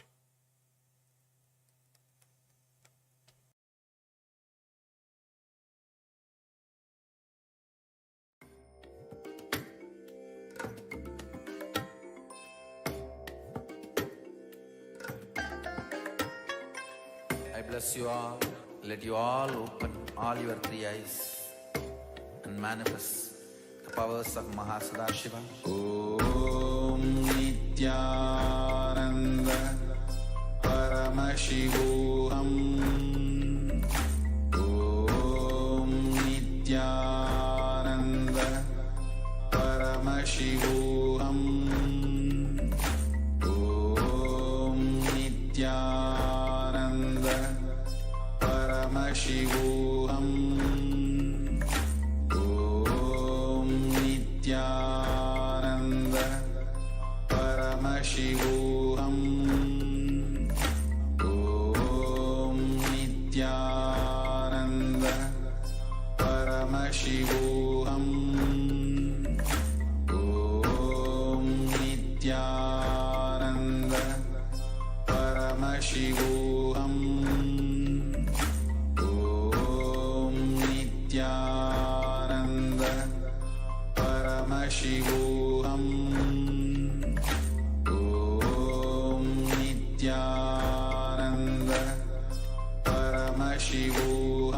Paramashivoham. Om Nityananda Paramashivoham. Om Nityananda Paramashivoham. Om Nityananda Paramashivoham. Om Nityananda Paramashivoham. Om Nityananda Paramashivoham. Om Nityananda Paramashivoham.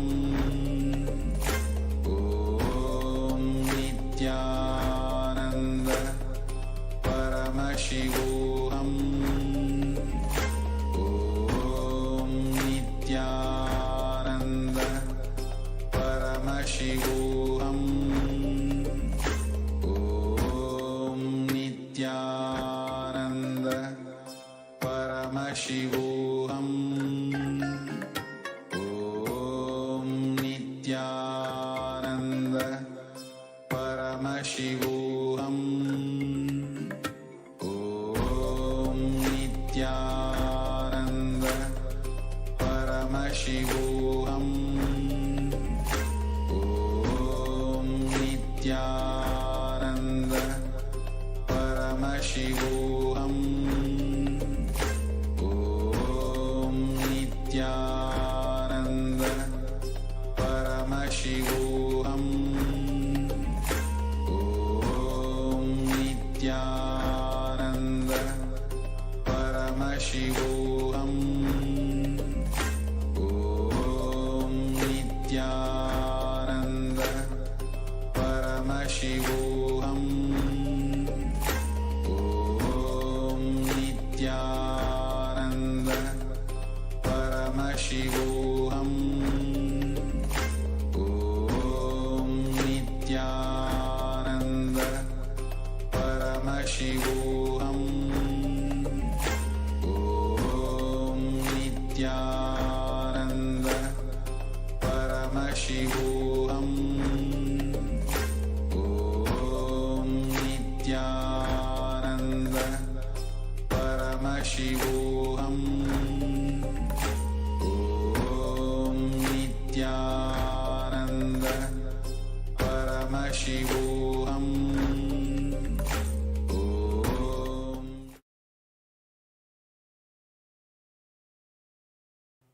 Yes, sorry for the technical glitch. We are back. We're going to continue with the next asana of the sequence, Vishishtasana. Now sit with your feet together. Bring your arms under your legs and raise your feet up in front of your face.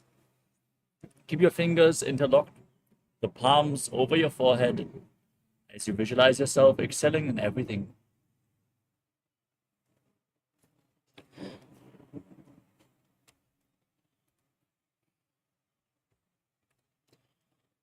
दो बगदली जोड़ी संपुट करे.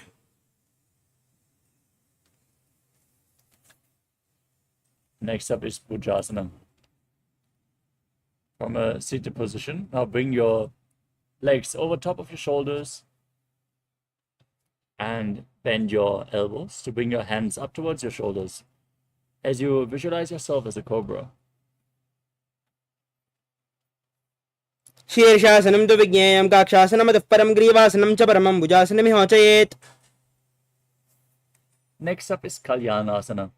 Now keep your feet raised over top of the respective shoulder and bend your arms behind your back, interlocking your fingers in Parasha Mudra as you visualize yourself as a beautiful, auspicious goddess as you gaze to your nose. दो हाथ पगाम विच आने तुनको गोडानी चेताने बहुरिपागत्या बाहरल्यावे पुनः युगति ऐसे ठहरावे. Next up is Sankatasana. Now keep the top of the left foot flat on the mat, sit on the left heel and bring the right knee over top of the left, right heel to the left hip. Now place your hand on opposite knees and visualize yourself as an elegant swan as you gaze in Vaishnavi Mudra without focusing on any external object. Breathe in Ujjayi Pranayama.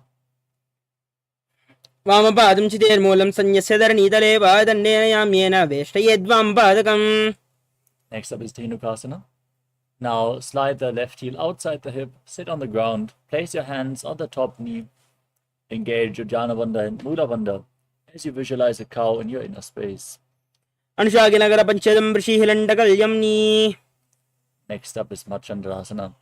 Now place the right foot onto the left thigh and the left foot on the right knee. Twist your body, bring your left arm behind your back and hold on to the opposite thighs with your hands. Once you catch hold, twist your body even further, gaze up towards your third eye and visualize Swamiji in your inner space. वामजंगवर दक्षिण डाने वामहस्त पिष्टी दिश आने बहरव दक्षिण पाद है जोई ताकि नलजू पकड़े सोई. Next up is Machandrasana 2. Maintain your feet in the same position. Hold on to the big toes in Prana Mudra. Lean forward and down, placing your forehead on the mat. Visualize Swamiji in your inner space as you do so. प्रथमजी मनोचरण जोई वामजंग बरिरा के सोई ताकि AD कर सोल्यावे बहरव जुकदिया और करावे. Next up is Guru Asana. Now interlock your fingers and place them on the top knee in Parashamudra. Lock all three bandhas, Mahamudra Bandha, and visualize Swamiji, your Guru, in your inner space in Guru Asana. ऊर्मूले इद्रपादस्य कनिष्ठिकापदेशे गुल्पं संस्थाप्य तदेव दानु इद्रपादपार्श्वे संस्थाप्य तिष्ठेतस्थौ सम्मीलयेत् गुरुवासनं भवति. Now place the right foot flat and sit on the right heel as you stack the left knee over top, repeating Sankatasana on the other side, visualizing as one. वामपादं चितेर्मूलं संन्यस्य धरणीतले पाददण्डेन याम्येन वेष्टयेद्वामपादकं जानुयुग्मं करयुग्ममेतत् सङ्कटमासनम्. Now bring the right foot outside the hip, sit on the ground, hands on the top knee, visualizing a cow in Dhenukasana. अनुर्षागिनगरपञ्चदं वृषिहिलं डगल्यम्नि. Now repeat Machandrasana. Place the left foot onto the right thigh and the right foot on the left knee. Twist your spine, bring your right arm behind, hold on to opposite thighs, gaze to your third eye and visualize Swamiji in your inner space. वामजंगभरितचिडाने वामहस्तपिष्टी दिशाने बहरोदचनपादे हैं जो ई ताकि नलजू पकड़े सोई. Next up is Machandrasana 2. Untwist, hold onto the big toes and lean forward and down. Place your forehead on the ground. Visualize Swamiji in your inner space. प्रथम जीवनोचरण जो ई वामजंगभरे राके सोई ताकि एड़ी करिसोला वे बहरो जुगदी यह और करावे. Now interlace your fingers, place them on the top knee, engage all three bandhas as you repeat Guru Asana. ऊर्मूले इद्रपादस्य कनिष्ठिकाप्रदेशे गुल्पं संस्थाप्य तदेव दानु इद्रपादपार्श्वे संस्थाप्य तिष्ठेतस्थौ सम्मीलयेत् गुरुवासनं भवति. Next up is Parashasana.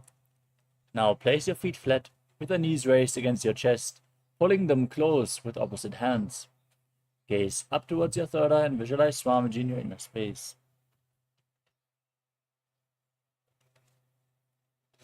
पादले भूमोनिदाय जानुनि उर्सिनिदाय विपरीत हस्ताभ्याम ऊर् सहित जंगे निबध्ये तिष्ठेत् प्रशासनं भवति. Now hold on to opposite wrists and pull your legs close as you bring your chin to the knees. Press your tongue upwards in Kechari Mudra as you gaze to your nose. Visualize yourself being in an abode of bliss in Bodha Shukasana. दो बगदले somebody बुबरिदरे कोरमाहिली ऐसे करे कोरमाहिली उकड़बेसे जंगा चाती अग्रनिवेसे. Next up is Kurakadasana. From the same posture, bring your arms below the knees, in between the legs. Hold on to opposite elbows, pull the knees close, gaze to your nose as you visualize Swamiji in your inner space. दो हाथ पग बाहर लियावे गोड़ा नीचे लेते हरावे आम्हा सामा ऐसे करे आपस में को हनी पकड़े. Next up is Sumati Asana. Maintain the hold beneath the knees, cross the right ankle over top of the left, with the toes pointing upwards as you gaze to your nose and visualize the great sage and Maharishi Sumati in Sumati Asana. मूलद्वार धरती बरिडाने दावा पग बरदच पद आने दाई पाकती कोले आवे हाथ एक Amtar तहरावे. Next up is Dandasana. Now extend your legs forward and raise your arms up above your head. Interlock your fingers and keep the wrists pointing outwards as you gaze to your nose and engage all three bandhas, visualizing Swamiji in your inner space. इदानीं गर्भिणीनां योगाभ्यासो यदा लगो सुखप्रसवलाभाय प्रोच्यते प्राक्तने पति. Next up is Arambhasana. Now lean forward and down and hold on to the big toes in Prana Mudra as you bring your head towards the knees and then start breathing in Nadi Shodhana. Inhale through one nostril and exhale through the other alternatingly. Clean your nadis as you visualize Swamiji in your inner space. दो पग मिलवा पसारी पगा का अंगूठा पकड़ी लिलाड़ गोड़ा लगावे. Next up is Vitukasana. Now slightly raise your knees and bring your feet a hand width apart as you lean forward and bring your arms below the shins, holding onto your feet from the outside. Gaze to your third eye as you lean down as low as you can and visualize Swamiji in your inner space. प्रथम बेशे दो पाव बसारी कचक ऊर्ध को कुरड़ोदारे. Next up is Jalandhari Pavasana. Now keep the soles of the feet together, knees opened, and bring your arms beneath the shins with the palms facing upwards, placing your nose and chin on your feet. Gaze through your nose and visualize Swamiji in your inner space. Don't forget to breathe in Ujjayi Pranayama. एरी महिला के दीजिए हाथ बसारी.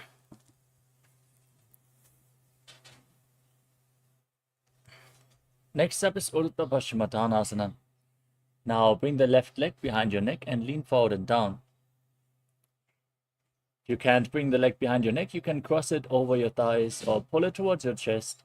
Then lean forward and down and hold onto the front foot as in Paschimottanasana. As you visualize Swamiji in your inner space, breathe in Pratyahara Pranayama. Visualize the 9 points of your body as revealed by Mahadeva, which are the soles of the feet, the regenerative organs,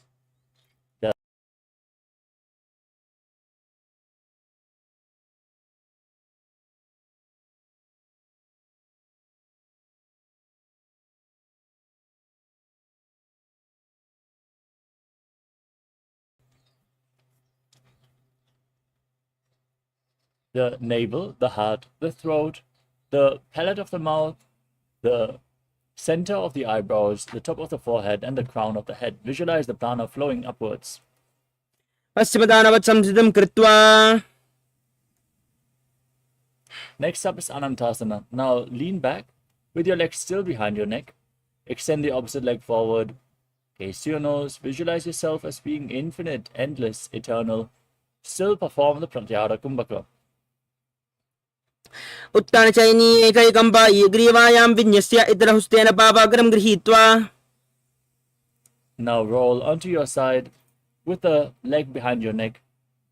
Rest on the side as you gaze to your nose and feel in complete control in Ankushasana. उत्तानशयिता एकैकं पादं ग्रीवायां कुर्वन् इतरहस्तं कर्णमूले स्थापयेत्. Next up is Tridushasana.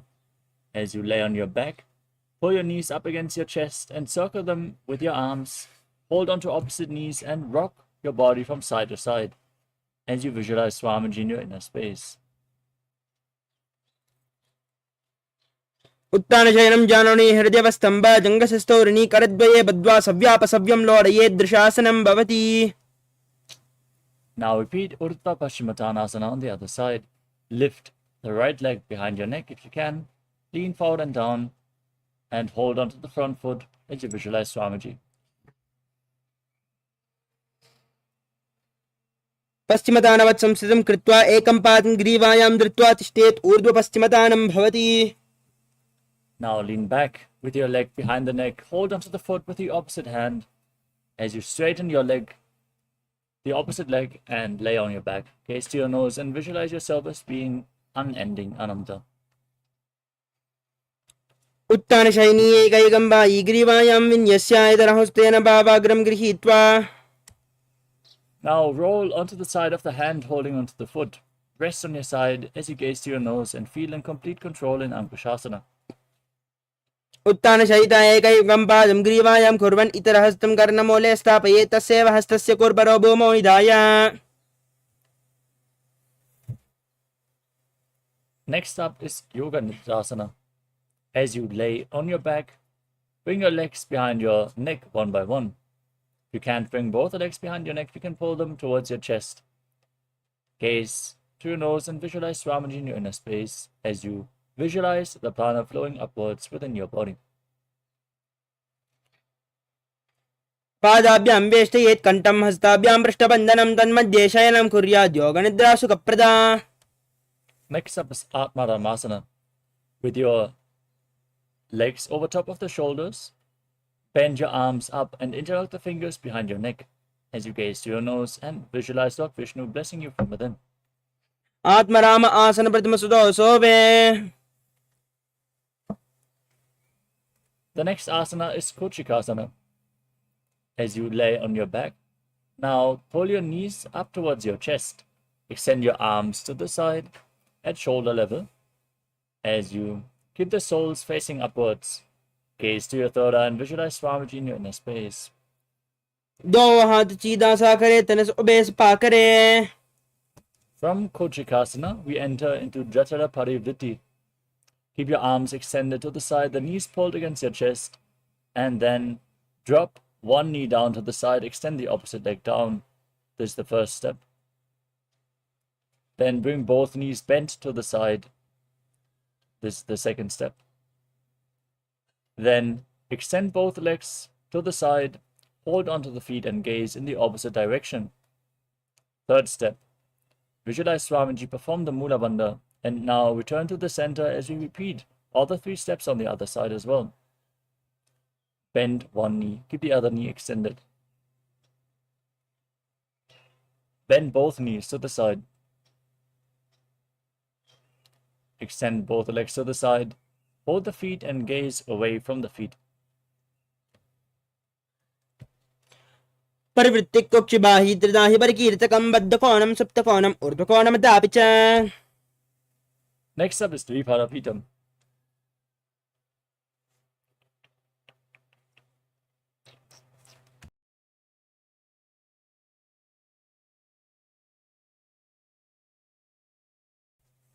As you lay on your back, place your feet flat on the mat, hold onto your ankles and push your hips up. As you lock your throat in Jalandhara Bandha, breathe in Murcha Kumbhaka, gaze to your nose and visualize yourself as sturdy as a bridge. प्रतिक्रियायुधं द्वन्द्वापीठः सर्वबलप्रदं गर्भिणीनां दुर्बलामि इति Gargi जगादनो. Next up is Paryankasana. With your feet flat, now bring your arms over top of your shoulders, place them on the ground with the fingers pointing towards your feet, and then push your entire body up off the mat. Walk your hands closer towards your feet and visualize yourself as sturdy as stone furniture as you calmly breathe through your nose in Sahadra Kumbhaka.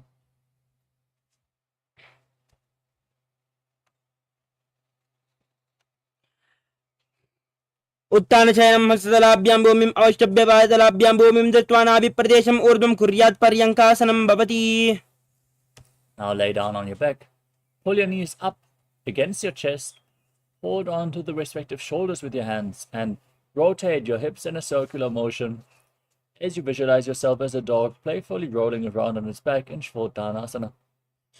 श्रोत्तानवच्छं चितिं कृत्वा जानुद्वयं सम्मील्य नाभौ आनीय हस्ताभ्यां कन्दरां बद्ध्वा भामये श्वत्तानं भवति. The next asana is Viparita Karani. Now, as you lay on your back, keep your arms flat and raise your legs up straight. Keep your palms on the mat for support. As you move your legs in a circular motion, visualizing Swamiji in your inner space.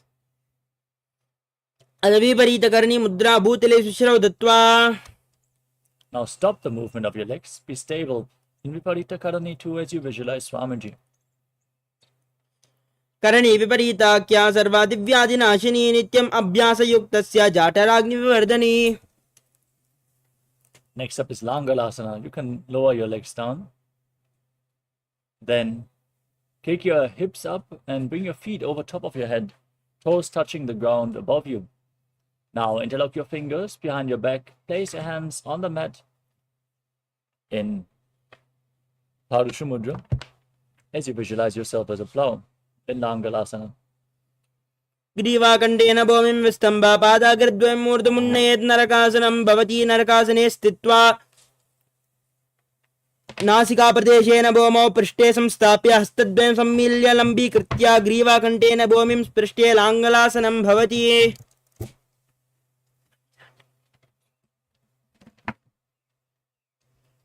Next up is Shaita Paschimottanasana. With your feet over top of your head, now hold onto the feet. Keep your arms and legs straight. Engage Jalandhara Bandha and Mula Bandha. Breathe in Murcha Kumbhaka. This is one of the 84 different asanas revealed directly by Paramashiva himself. Visualize Paramashiva. Internally chant Om Nityananda Paramashivoham. तानं शयित्वात् कुर्वीत शयितपश्चिमदानकम्. Next up is Supta Konasana. From the same posture, now bring your hips over top of the shoulder level. and open your legs wide. Place the toes on the ground and visualize Swamiji in your inner space in Supta Konasana. परिवृत्तिकोक्षिबाहि त्रिदाहि परिकीर्तकं बद्धकोणं सुप्तकोणं मूर्धकोणमतापि च. Next up is Chakrasana. Now bring your feet back together, hold onto the ankles of your feet, and then roll onto your back, visualizing yourself as a chakra, a wheel in Chakrasana. शवासनस्तद्वौ पादौ कुर्यान्मस्तकतः परौ व्युत्क्रमेण ततः शीघ्रम् एतच्च सर्वस्य साधनम्.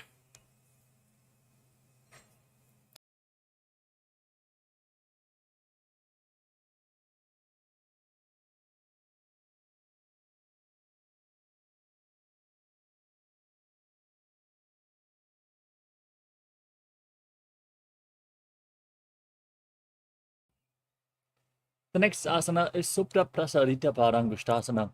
As you lay on your back, raise your legs up vertically and hold onto the big toes in Prana Mudra. Then open your legs wide to the side and visualize Swamiji in your inner space.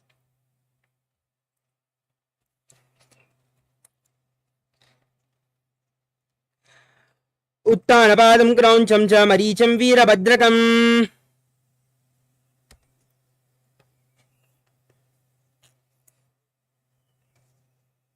Now join your feet back together above your body.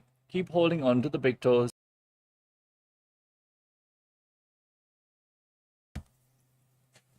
Keep your feet together, arms and legs straight. Visualize Swamiji in Supta Parangushtasana. उत्तानपादं क्रौञ्चं च मरीचं वीरभद्रकं नटराजं त्रिकोणं च सुप्ताङ्गुष्ठप्रसारणे. Now from Supta Parangushtasana, cross your legs into Padmasana and lay down on your back. Bring your arms above your head. Hold on to opposite elbows with your hands. As you gaze to your nose and visualize Matsya, the fish avatar of Lord Vishnu, in Matsyasana. मुक्तपद्मासनं कृत्वा उत्तानशयनाच्चरे कूर्पराभ्यां शिरो वेत्स्य मत्स्यासनं तु रोगः.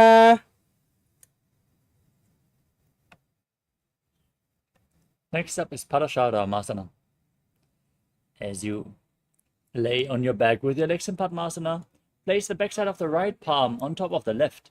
Keep the palms facing up, gaze to your nose, and visualize Lord Rama in your inner space. प्रथमकरे पद्मासन आचे सुदोषो वेबु परिपाचे गोरा अर्जंगाये दो वुबुसो लगिता राशे सोई.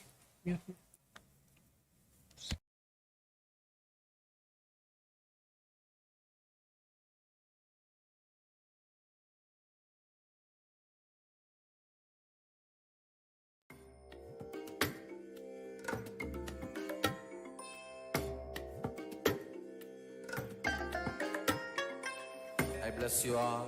Let you all open all your three eyes and manifest the powers of Mahasada Om Nityananda Paramashivoham. Om Nityananda Paramashivoham. Om Nityananda Paramashivoham. Om Nityananda Paramashivoham. Om Nityananda Paramashivoham.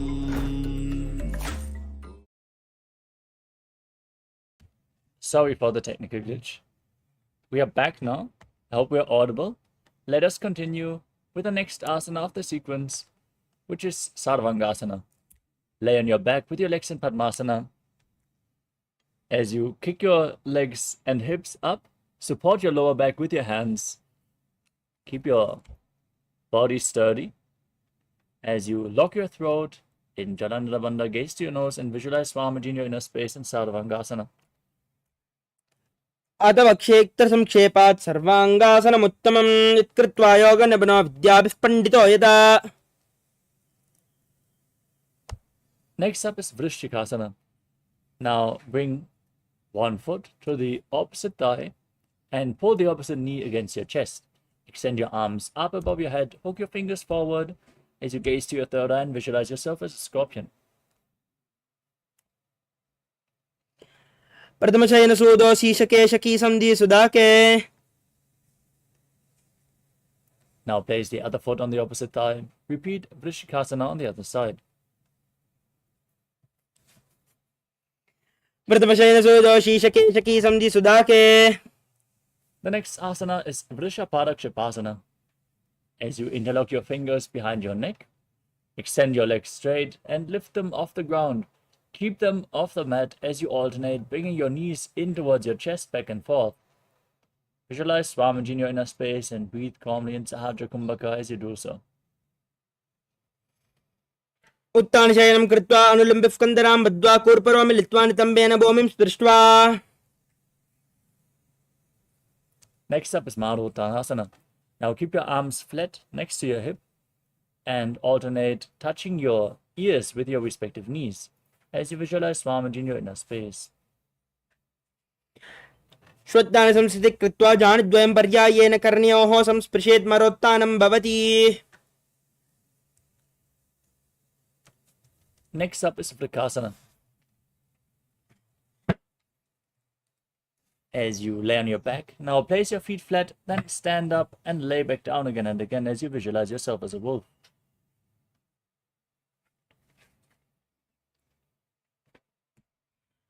अथ उत्तानशयनं कृत्वा पातलाभ्यां भूमिं धृत्वा उत्तिष्ठेत् वृकासनं भवति. Next up is Lutasana. As you lay on your back, now kick your legs up and roll over again and again. Finally ending in a prone position as you visualize Swamiji. उत्तानशयनं पादौ शिरौ लङ्गौ भूमौ स्थापयित्वा. Now lay down on your stomach. Keep your hands next to the shoulders. And contract your lips. Make a whistling sound like a flute on the inhalation as you visualize yourself as a chariot carrying warriors to a battle for Dharma on your chariot back in Salatasana. निब्जं शयनं कृत्वा नाभिं भूमौ निधाय. Next up is Dehalyulanganasana. As you keep your hands flat on the mat, shoulder width apart, now raise yourself up into a plank position and jump your feet in between the hands back and forth as you visualize yourself go beyond body and mind in Dehalyulanganasana. हस्तद्वयं बद्ध्वा तन्मध्ये चरणद्वयम् उड्डानैव बहिरानैव अतः नये देहल्युल्लङ्घनं भवति. Next up is Jatyasana. As you stand on the mat, lean forward and down, place your hands flat in front of the feet and walk around on the mat on hands and feet as you visualize yourself as a wise 60-year-old elephant. अथ जाट्यासनं वक्षे येन जातिस्मरो भवेत् स्थान्द्रिभूमौ च गमनम् आगमनं ततः. Next up is Olitika Karana. As you stand with your knees bent and the feet pointing outwards, bend your elbows, keep your hands at the chest level and rotate your arms around the body as you tilt back and move your head in all directions.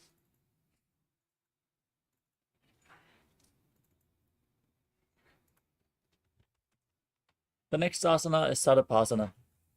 Now, tie your feet with a rope if you have one available, then stand erect on the mat like a rod.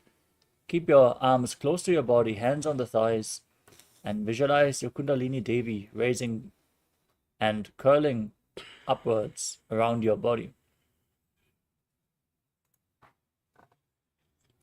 अथ सर्पासनं वक्षे वायुपानाय केवलं शरीरं दण्डवत् तिष्ठेत् रज्जुबद्धस्तु पादयोः. Next up is Ushra Sadhanasana.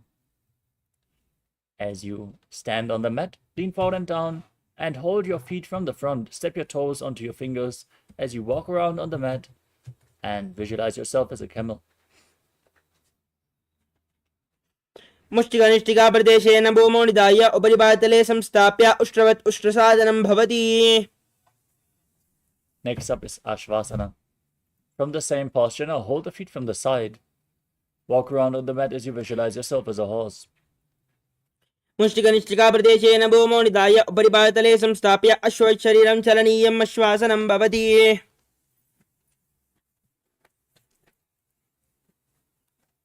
Next up is Kapota Nitakasana. Stand with your feet close together, interlock your fingers behind your body, pull your hands down towards your calves as you open up your chest widely. Tilt your head back and visualize yourself as a soaring bird diving. पादले भूमौ निधाय पृष्ठभागेन हस्तौ जङ्घापर्यन्तं नीत्वा कपोतनिटकं भवति. Next up is Talapushpa Putam Karana. Now stand with your heels together, toes pointing outwards and the knees bent.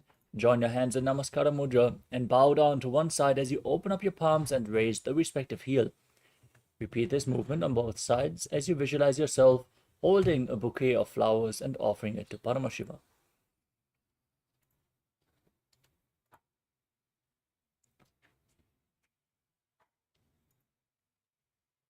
Next up is Khadgasana. As you stand on the mat, visualize yourself as a rhinoceros and gaze to the tip of your nose. Then lay down on your stomach, jump your feet toward the hands and stand back up. Join your hands in Namaskara Mudra, resembling the horn of the rhinoceros. नुजाधर्तमासनं कृत्वा पादलाभ्यो भूमिम् अवष्टभ्य उत्तिष्ठेत् खड्गासनं भवति. Next up is the Uttanam. Hold weights if you want to intensify this asana. As you sit down all the way, or as low as you can.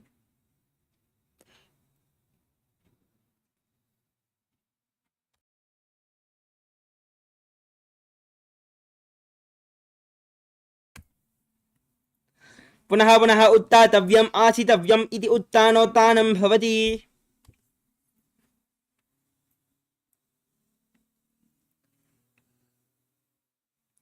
The next asana is Musalasana. As you stand on the mat, now raise your arms up above your head and jump repeatedly as you visualize yourself as a maze. सरलं स्थित्वा ऊर्ध्वं बाहु नयेत् वारं वारम् उड्डानं कृत्वा नयेत् मुसलानं भवति. Next up is Ucheshakasana. Now hold on to one foot and pull it against your chest. As you then sit down and stand back up with the other leg, repeat the movement on both sides again and again, visualizing Swamiji in your inner space and gazing to the tip of your nose. हस्तद्वयेन धृत्वा तिष्ठेत्.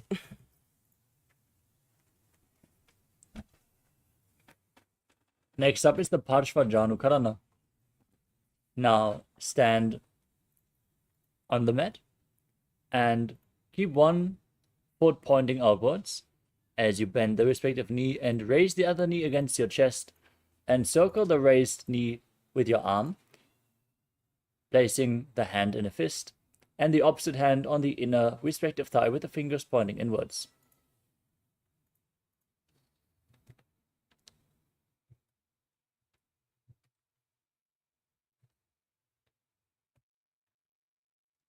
Next up is Tandavasana.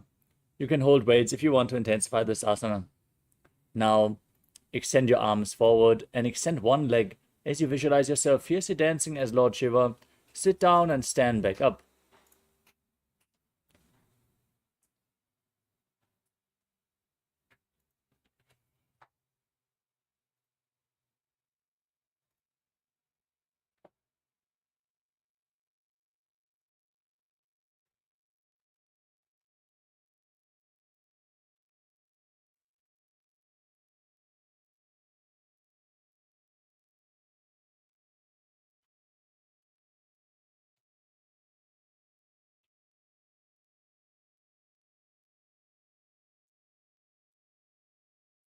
एकेन पादेन स्थातव्यं ताण्डवासनं भवति.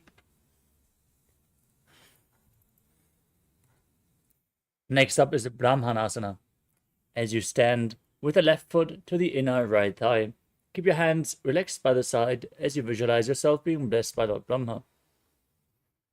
ब्राह्मणासनमावक्षे यत् कृत्वा ब्राह्मणो भवेत्. Next up is Garudasana 3. Now, bring the left foot over and around the right knee. Tuck the left toes behind. Bring the left arm below the right and join your hands in Namaskara Mudra as you visualize yourself as Lord Garuda. उत्तानकूर्मपीठं च सैमस्गारुडमेव च वातायनं गोमुखं च भारद्वाजं त्रिविक्रमम्. Next up is Ekapadasana. Now stand one-legged. Place one foot onto the opposite thigh. Keep the hands relaxed by the knees. And visualize Swamiji in your inner space as you calmly breathe through your nose in Sahaja Kumbhaka. दक्षाग्रिं वामपादस्य जङ्घोपरिनिधाय च The next asana is Dhruvasana, the poster posture. Now hold on to the left big toe and extend the left leg out to the side. As you quickly rotate on the standing leg, visualize yourself as the North Poster. एकेन हस्तेन दण्डरूपस्य एकस्य पादस्याग्रं धृत्वा Next up is Trivikramasana. Now raise the left leg behind your neck and perform the 3 steps of Lord Vishnu. As you stand up, then sit down and stand back up. You can hold on to a solid object for balance. You can't bring the leg behind your neck. You can bring it towards your chest. ग्रीवायां पादं संस्थाप्य Now repeat Parshvajanukarana on the other side. Pull the other knee against your chest. Keep the hand in a fist, the other fingers pointing inwards.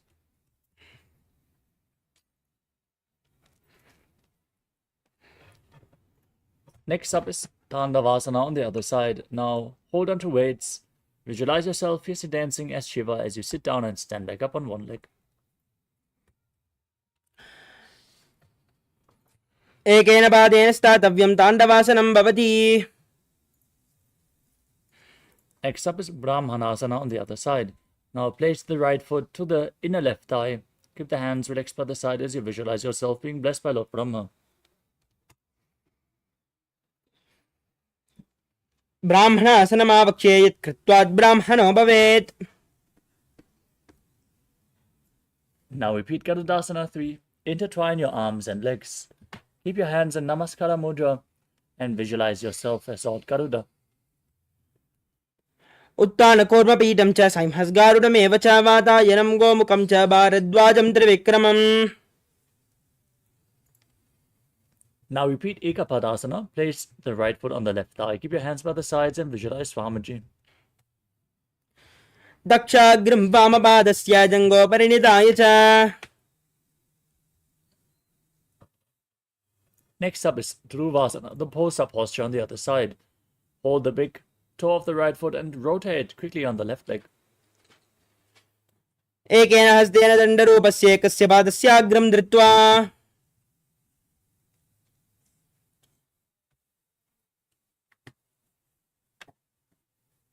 Next up is Trivikramasana on the other side. Now bring the other leg behind your neck. Sit down all the way and stand back up as you visualize Lord Vishnu. ग्रीवायां पादं संस्थाप्य Now stand on the mat with the heels together, toes pointing slightly outwards, arms extended away from the body just a bit, with your fingers pointing one by one in Samanaka Karana. Recover from this intense sequence of asanas as you get ready for the final 100 asanas of this sequence.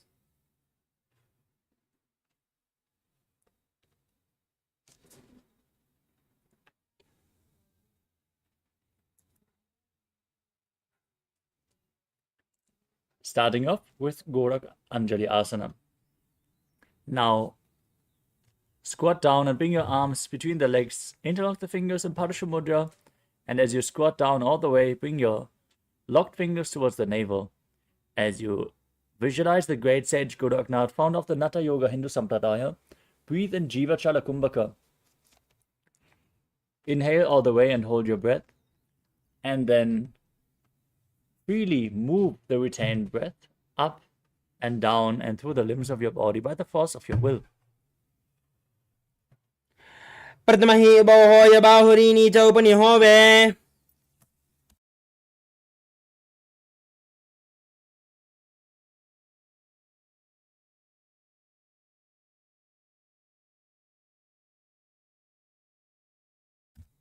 Next up is Kanchi Asana. As you insert your hands between the thighs and calves and wrap them around, interlock them behind your butt as you visualize Swamiji in your inner space. ऊर्मध्याधस्थो निवेश्य नितम्बं धृत्वा पादतलाभ्यां भूमिम् अवष्टभ्य तिष्ठेत् काञ्चासनं भवति.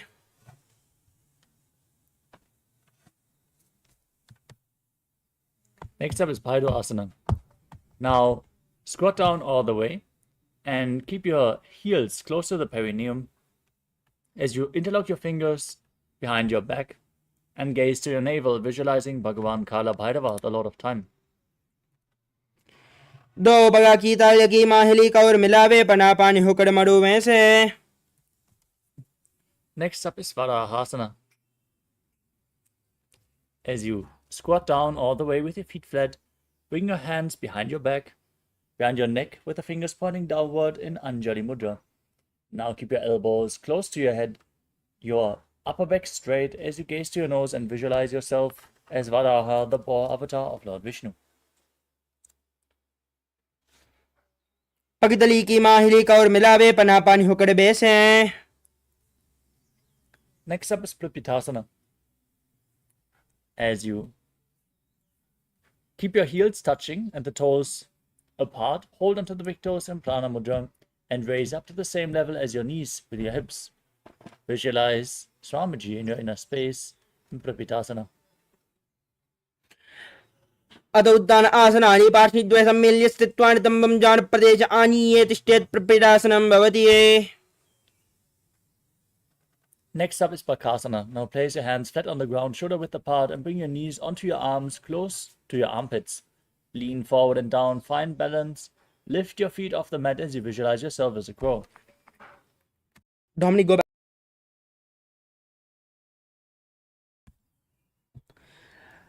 हस्ताभ्याम् अवनिमवष्टम्ब जानद्वयं नाभो सम्मूल्य जङ्गुरी संस्थाप्य. Next up is Sushtanga Kapali Asana.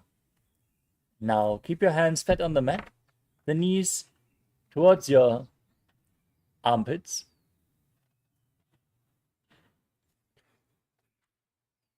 As you place your head on the mat and then raise your legs up. Cross your legs into Padmasana and gaze to the tip of your nose as you visualize Swamiji in your inner space. आसन की गुण मन कपाल आचो होई. Now, gently lower your legs down, come to a kneeling posture. Keep your heels outside the hips and sit on the ground as your toes touch behind. Place your hands on the thighs, gaze to your nose, and visualize you're sitting in the secret seat with Paramashiva and Guru in Guptasana. जानोरु अरन्तरे पादो कृत्वा पादो च गोपयेत् पादो परिच संस्थाप्य गूढं गुप्तासनं विदुः. Next up is Vrikshasana 2. Now place your hands on the ground, fingers wide, and lift your body up straight into a handstand. This asana should be practiced to purify the 7 chakras. You can lean against a wall or ask a partner to assist you in the performance of this asana as you visualize yourself as a tree with deep roots growing into the ground. सप्तचक्रक्षालनाय vrikshasana विशेषकान्. Maintain the handstand posture. Gaze up towards your third eye. Visualize Tejas energy flowing to your third eye in Shivo Asana. दो पगजोई माही गुल्प मिलाए उबौ हो ये दो हाथ संपू बकरे.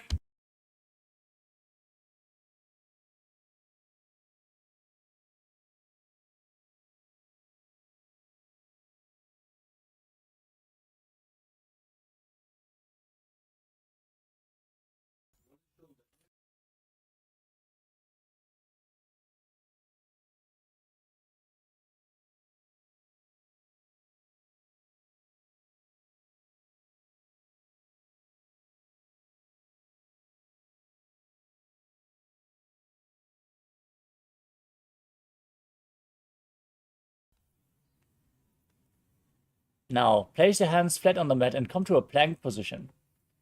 Extend your legs back and lower your body down all the way as you push your body back up again and again, visualizing yourself as a fish in Matsyasana 2. निब्जं शयनं कोर्परो पार्श्वभागायां मृड्वाकृत्य हस्तदलाभ्यां भूमिम् अवष्टभ्य वारं वारम् उड्डानं कुर्यात् मत्स्यासनं भवति. Now lay down on your stomach, place your hands on the hips and raise your chest from left to right. Visualize and move your body like a snake in Sarapasana 2. निब्जं शयनं कृत्वा हस्तौ नितम्बं संस्थाप्य पादौ दिगीकृत्य सम्मील्य उरसगन्तव्यं सर्पासनं भवति. Next up is Niralambanasana. Now place your elbows on the ground in front of you. Keep your hands in Padma Mudra, the Lotus Mudra, with your thumbs and little fingers touching. As you rest your chin on your hands, point the toes back, feel self-supported and completely independent. कराभ्यां पङ्कजं कृत्वा तिष्ठेत् कोर्परया सुधीमुखमुन्नमनुच्चायि निरालम्बनमासनम्. Next up is Chaturasana. Now place your hands flat on the mat and bend your knees to bring your feet up.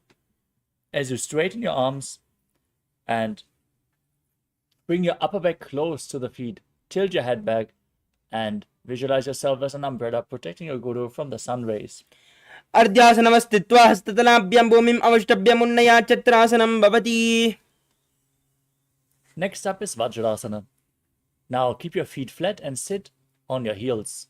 Lean forward and down, place your palms and your forehead on the ground with your arms extended. Gaze to your nose as you visualize yourself as the weapon of Indra, Vajra, symbolizing indestructibility. इदानीं गर्भिणीनां योगाभ्यासो यथा लघु सुखप्रसवलाभाय प्रोच्यते प्राक्तने पति.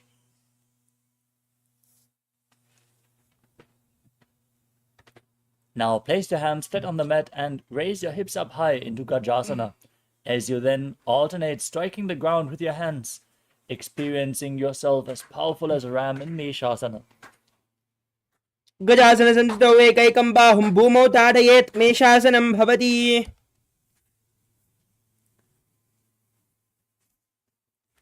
The next asana is Ajjasana from Gajasana position. Now raise your legs up and then slowly lower your face towards the ground as you feel unborn, existing for all eternity.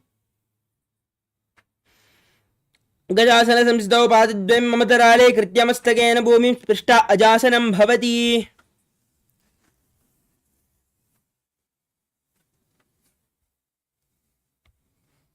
The next asana is Sthanantarasana.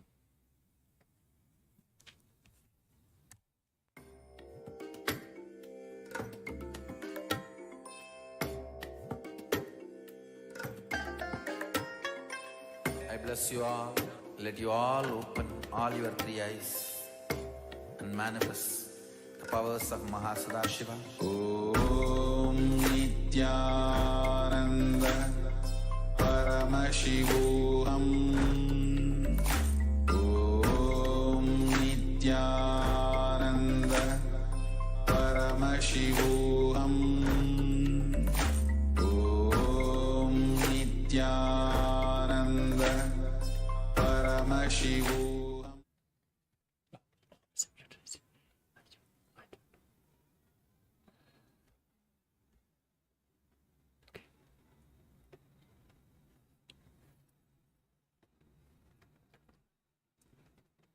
Sorry for the technical glitch. We are now back. Let us move to the next asana, which is Dhanantarasana. Sit in a kneeling posture. Hold onto the big toes behind and pull them close to your perineum.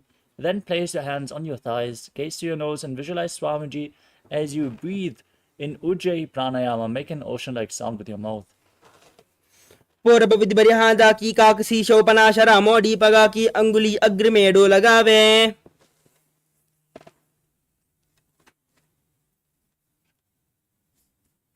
Now, we move on to the Angamotanam. Interlock your fingers in front and move your arms left, right, up, down in all directions. Give massage to various different joints and muscles of your body as you then repeat the movement behind your back as well in the Angamotanam. हस्तयोर अंगुलिर्बद्ध्वा हस्तयोर मध्यात् सर्वम् अमंगम निक्षिप्य तिष्ठेत् अंगमोत्तनम्.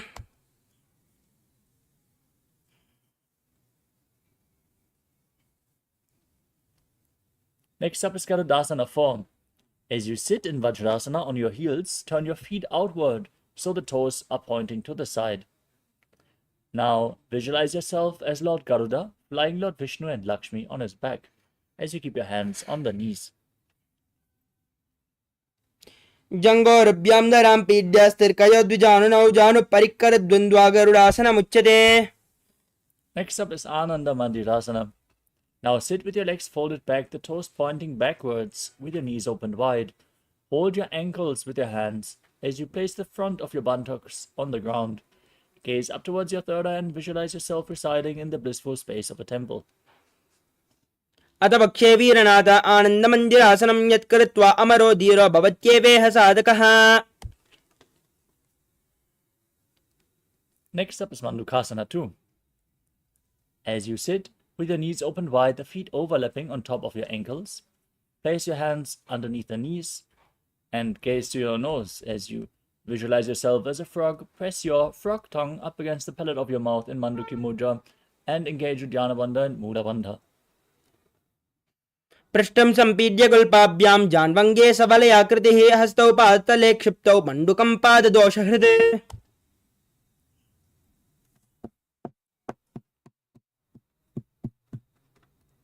Next up is Nalasimhasana. Now tuck your toes and sit on the raised heels. Place your palms on the ground in front of you with the thumbs touching.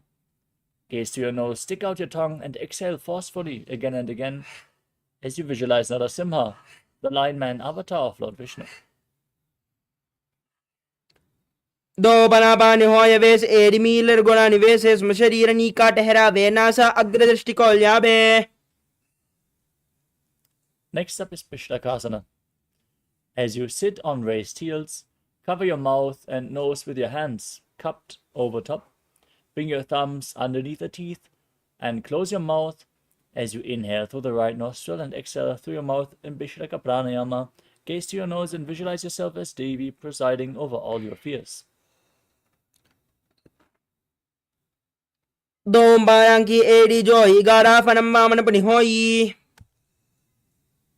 Next up is Makarasana. Now keep the soles of the feet together, the top of the feet on the ground, and sit on your heels. Bend your elbows, bring your fingers towards your armpits, and imitate as if a monkey is stretching itself. Gaze to your third eye and visualize yourself as a playful monkey in Makarasana.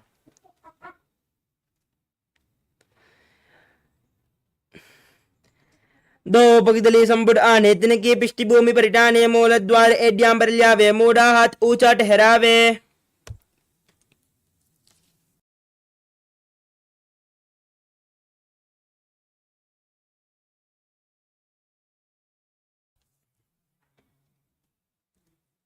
Next up is Vajrasangarasana. Now stand on your toes, keep the soles of the feet together and your knees open wide, lifted off the ground. As you hold onto opposite elbows behind your back, gaze to your nose and embody diamond leg strength for yourself and your Sangha, your spiritual community in Vajrasangarasana. प्रथम बना पाए होय जैसे दो वेद गोड़ा निवेशे गोड़ा उबारा खेथीरा आड़े Y पसारे दीरा. Next up is Kanjanasana. Now keep your toes down, ankles crossed behind, and sit on your heels. Place your palms on the mat to the side of your body. Now gaze to the nose as you visualize perfect health beyond any and all physical or mental ailments. Engage Uddiyana Bandha, the stomach lock, and Mula Bandha, the root lock. कञ्जनासनम् आवक्ष्ये यत् कृत्वा सुस्थिरो भवेत् पृष्ठे पादद्वयं बद्ध्वा हस्तो भौमौ प्रधारयेत्. Next up is Kurmasana. Now place your hands on the knees, maintain the same position, lock your upper back and neck, make it stiff like the shell of a turtle as you gaze to your nose and visualize a turtle with a stable body and mind to live for centuries in Kurmasana. गुलबोधवृषणस्यादौ उत्क्रमेण समाहितौ ऊर्जुकाय शिरो ग्रीवं कूर्मासनमिति ऋतम्. Maintain the same posture, relax your neck and back. Gaze to your nose and visualize Swamiji in Yogasana. गूढं नियम्य गल्पाभ्यां व्युत्क्रमेण समाहितः योगासनं भवेदेति इति योगविदो विदुः. Next up is Vijrugasana. Now stand on your knees. Cross your legs behind with the feet near opposite knees. Hold on to your calves with the fingers inside and the thumbs outside as you gaze to your third eye and visualize a space of eternal oneness, Advaita, with your Guru. गोड़ा वामनो उभो होई गोड़ा आधारा खेदोई तत्पाद की पानी रहावे पनो वाम गोड़ा दिगल्यावे.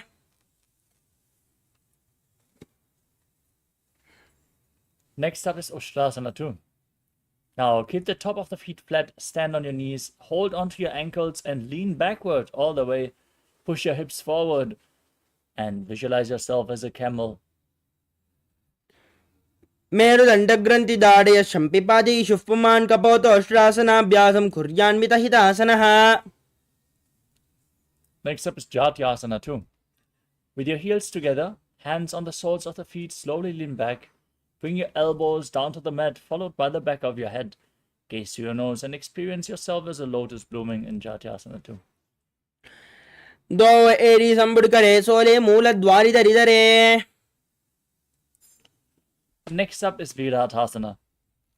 As you sit on your knees with your thighs and calves together, lean back and touch your back to the ground, then rise back up again and again.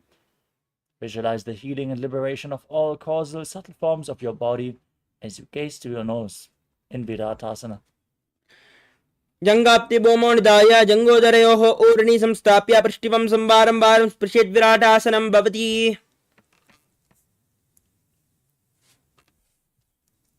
Next up is Kapotasana. As you sit on your heels, lean backwards, and bring your arms over top of your shoulders. Place your forearms on the ground. Bring your head in between the feet if you can. As you tilt back as far as possible, visualize yourself as a beautiful dove.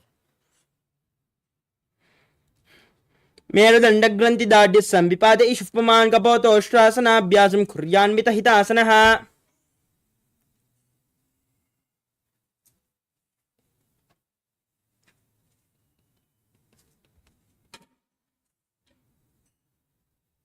Next up is Vadasana.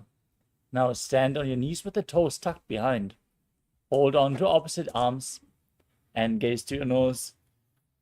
As you enter the boon-fulfilling posture, receive your boon from Paramashiva in Vadasana as you internally chant Om Nityananda Paramashivoham.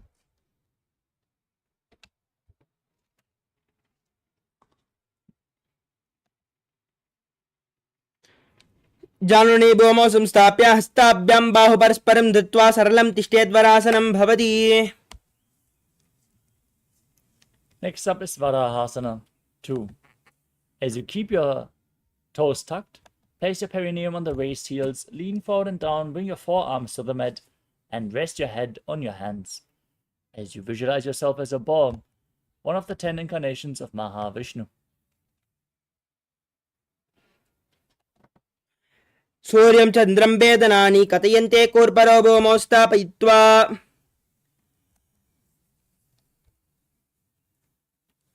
Next up is Mundasana. From the kneeling posture, place your forearms on the ground, shoulder width apart. Interlock your fingers, place your head on the mat, supported with your hands, and then kick your legs up into a headstand. You can lean against the wall, ask a partner to aid you. From this asana, gaze to your nose, lock the Mula Bandha, breathe calmly through your nose in Sahadra Kumbhaka, and visualize yourself as a lob tree in Mundasana. अधो मुण्डासनं वक्ष्ये सर्वेषां प्राणिनां सुखम् ऊर्ध्वमार्गे पदे दत्त्वा धारयन्मारुतं सिद्धिः.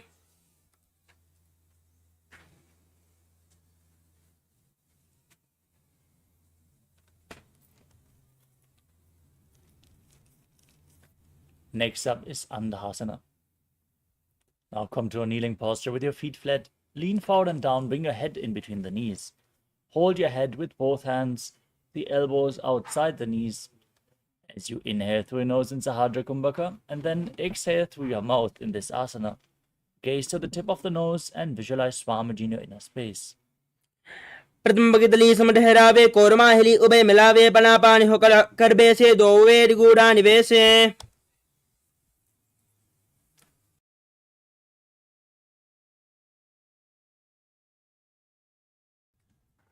Next up is Viparita Sharabhasana. As you lay down on your stomach, hold on to weights if you want to intensify this asana, and extend your arms up above your head, then lifting your arms, upper body, and legs off the ground completely, visualizing yourself as a locust. शलभासन भेदाश्च नतभेरुण्ड नामके गन्धभेरुण्ड शैते शीर्षदण्डासनं ददा. Next up is Kapalasana. Now keep your hands next to the hips and place your forehead on the ground. As you then raise your legs up off the mat, visualize yourself as a skull representing the mind with purified thoughts and the strong will to attain enlightenment in Kapalasana, the skull posture. कपालं भूमौ निधाय ऊर्ध्वं पादौ नयेत् कपालासनं भवति.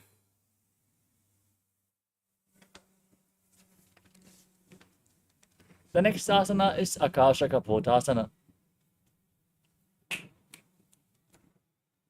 Now, keep your arms next to the hips and raise your legs up above your body. Bring your feet in front of your face on the ground if you can, as you visualize yourself as a free and open dove.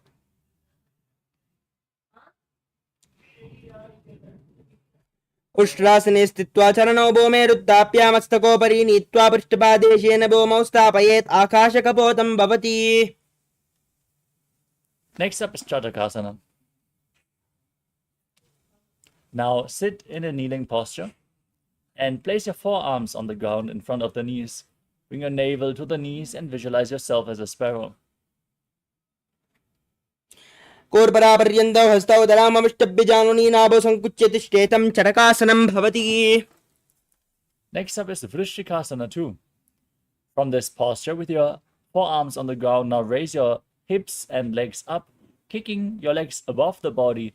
Try to touch your head with your feet as you bend your back. Balance on your arms as you visualize yourself as a scorpion in Vrishikasana too. यश्चैव पुच्छः प्रतिमाङ्घ्रिपार्श्वे धृत्वा सुशीर्षे च मुखं विदार्य कौ. Next up is Vrishasana, the bull posture. Now, place your perineum on the right heel as you keep the left foot outside the hip. Place your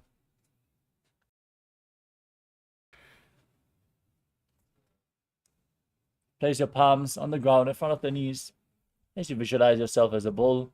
Forcefully inhale through your nose in Antaranga Kukumbhaka and then hold the breath for a short while before you slowly exhale again through the nose. याम्यगुल्पे पादमूले वामभागे पतेतरम्. Next up is Lolasana. As you keep your hands flat on the ground, fingers spread for support, lift your entire body off the mat, cross the toes of the left foot over the right as you visualize Swamiji in your inner space. लोलासनं सदा कुर्यात् वायुलोलापघातनात्. Now place your perineum onto the left heel. Keep the right foot outside the hip. Keep your hands in front. Visualize yourself as a bull. In Vrishasana on the other side. याम्यगुल्पे पादमूले वामभागे पतेतरम्. Next up is Balagunasana. Now tuck the left toes and sit on the raised left heel as you place the right foot flat.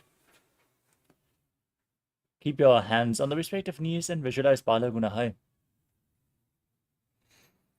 आसन गौगण जल विकार जाई.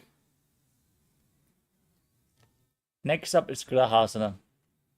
As you stand up, bring your arms in between the legs and thighs and hold onto your ankles from the outside as you squat down all the way. Visualize yourself as the entire planet as you do so.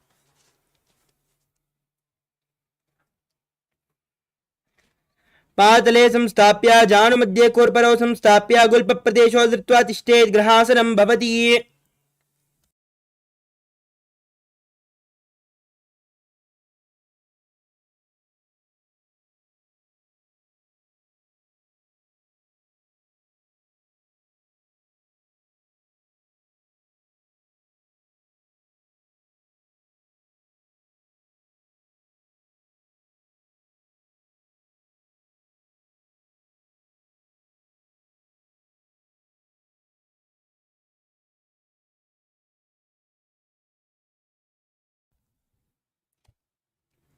Now repeat Balagunasana on the other side. As you sit down on the raised right heel with the left foot flat, knee raised, hands on the knees, visualizing Balagunahai, one of the 84 siddhas in your inner space. आसन गौगण जल विकार जाई. Next up is Utkatasana. Now you can hold on to weights if you want to intensify this asana. As you sit on your raised heels with the toes tucked, the knees raised off the ground, hands on the thighs, visualize Swamiji in your inner space.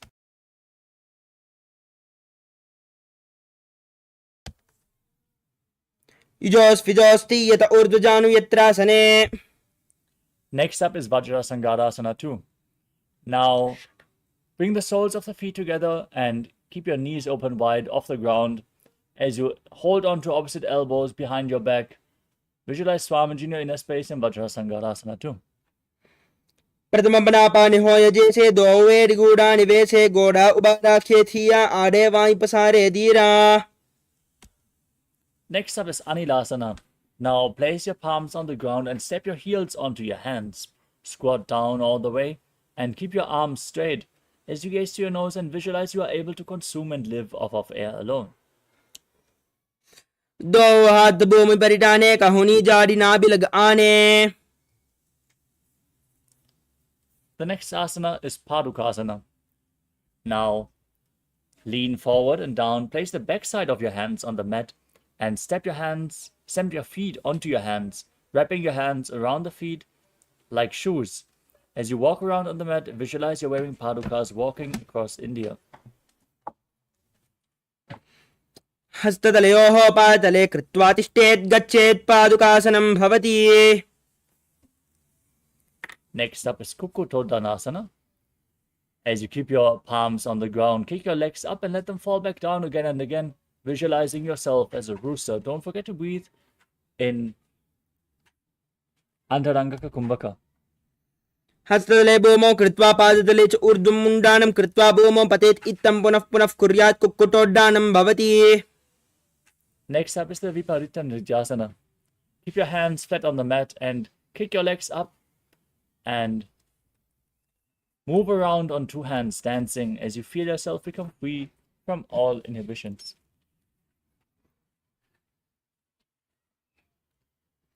हस्ततलाभ्यां भूमिम् अवष्टभ्य ऊर्ध्वं पादाग्रे कुर्वन् हस्ततलाभ्यां नर्तनं कर्तव्यं विपरीतनृत्यं भवति. Next up is Kunjarasanam. As you keep your feet separated, place one palm down on the mat, keep the arms straight and hold your head with the other hand as you visualize Swamiji in your inner space. अथ वक्ष्ये महादेव कुञ्जरासनमुत्तमं करेण ऐकेन पादाभ्यां भूमौ तिष्ठेत् शिरः करः.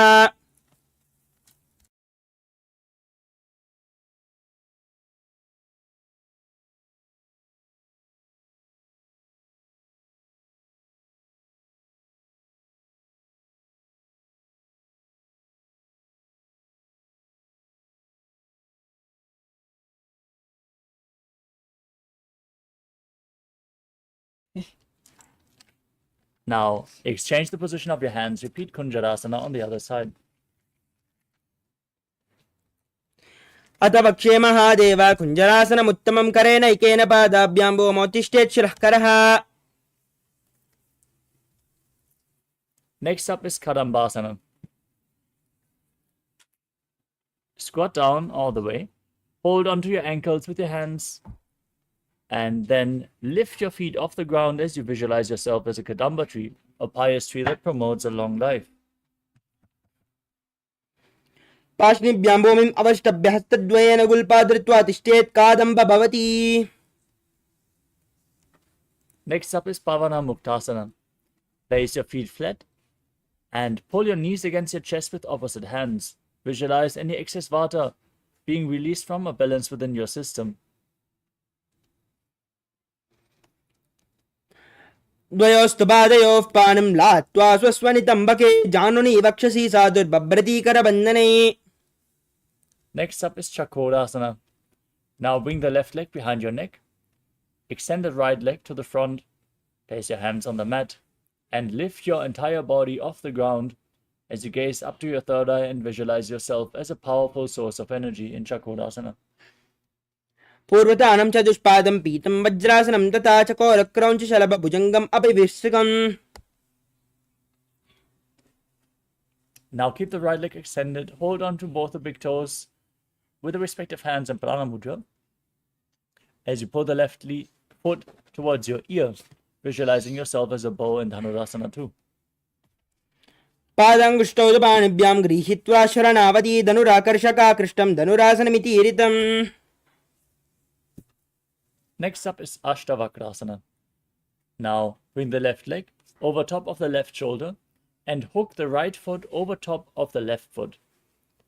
Now lean forward and down, extend the feet out to the side and balance on your arms as you visualize yourself as a flying crane. वासिष्ठमतकौण्डिन्यम् ऊर्ध्वकुक्कुटमेव च. Next up is Pranasana. Now place the right foot onto the left thigh. Keep the left foot flat with the left knee raised. Bring your left shoulder underneath the raised knee. Press the right knee to the mat and gaze up to your third eye as you visualize you are immortal and able to exist solely from prana. एतत् प्रभेदं वक्ष्यामि करोति यस्य च अमरः एकपादमुरो बद्ध्वा स्कन्देऽन्यपादरक्षणम्. Next up is Paramashivoham. Now bring the right foot to the left hip and step the left leg over top of the right knee.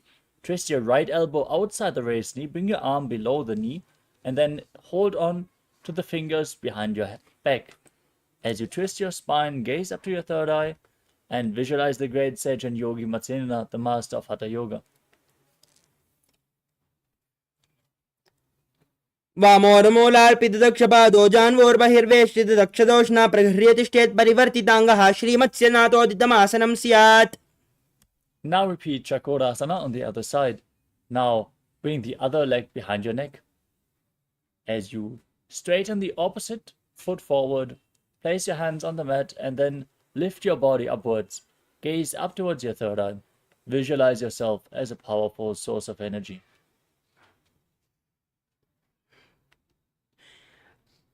पूर्वतानं चतुष्पादं पीतं वज्रासनं तथा.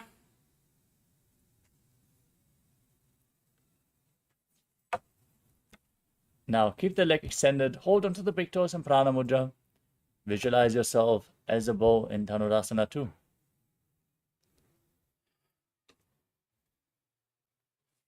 पादाङ्गुष्ठौ तु पाणिभ्यां गृहीत्वा शरणावधि धनुराकर्षकाकृष्टं धनुरासन्मितीरितम्. Now repeat Ashtavakrasana on the other side. Bring the right leg over the right shoulder, left foot over the right, extend the legs out to the side, lean forward and down. Balance on your arms as you visualize yourself as a flying crane. वासिष्ठमतकौण्डिन्यम् ऊर्ध्वकुक्कुटमेव च अष्टावक्रमतोत्थानं मयूरं सेतुबन्धनम्.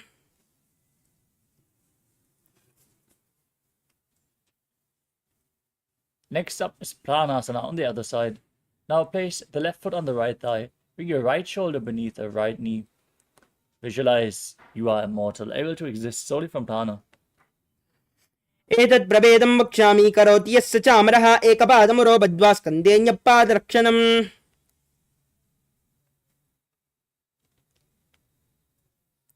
Next up is Paramashanta on the other side. Now bring the left heel outside the right hip. Step the right foot over top of the left knee. Twist your body around the knee and interlock the fingers behind as you gaze to your third eye and visualize the great sage Matsyendranath, master of Hatha Yoga. वामोर्मूलार्पितदक्षपादो जान्वोर्बहिर्वेष्टितदक्षदोष्णा प्रगृह्यतिष्ठेत् परिवर्तिताङ्गः श्रीमत्स्यनाथोदितमासनं स्यात्.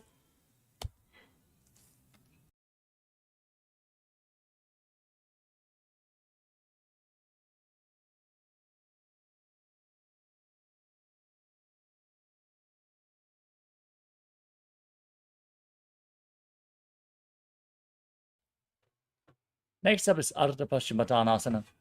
Now press your perineum with the left heel as you keep the right leg extended forward. Lean forward and down and hold onto the front foot with both hands, as in Paschimottanasana. As you perform the Jivachala Kumbhaka, inhale all the way, hold your breath and move it up and down within your body by the force of your will, visualizing Swamiji in Ardha Paschimottanasana. एकं पादं प्रसार्य एकं पादस्य पार्श्विनाश्विनी. Next up is Groundshasana.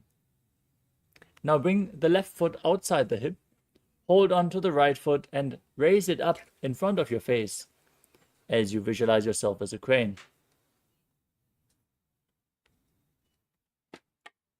वासिष्ठमतकौण्डिन्यम् ऊर्ध्वकुक्कुटमेव च अष्टावक्रमतोत्थानं मयूरं सेतुबन्धनम्. Now extend the other leg forward. Press your perineum with the opposite heel. Repeat Ardha Paschimottanasana on the other side. एकं पादं प्रसार्य एकं पादस्य पार्श्विनाश्विनी.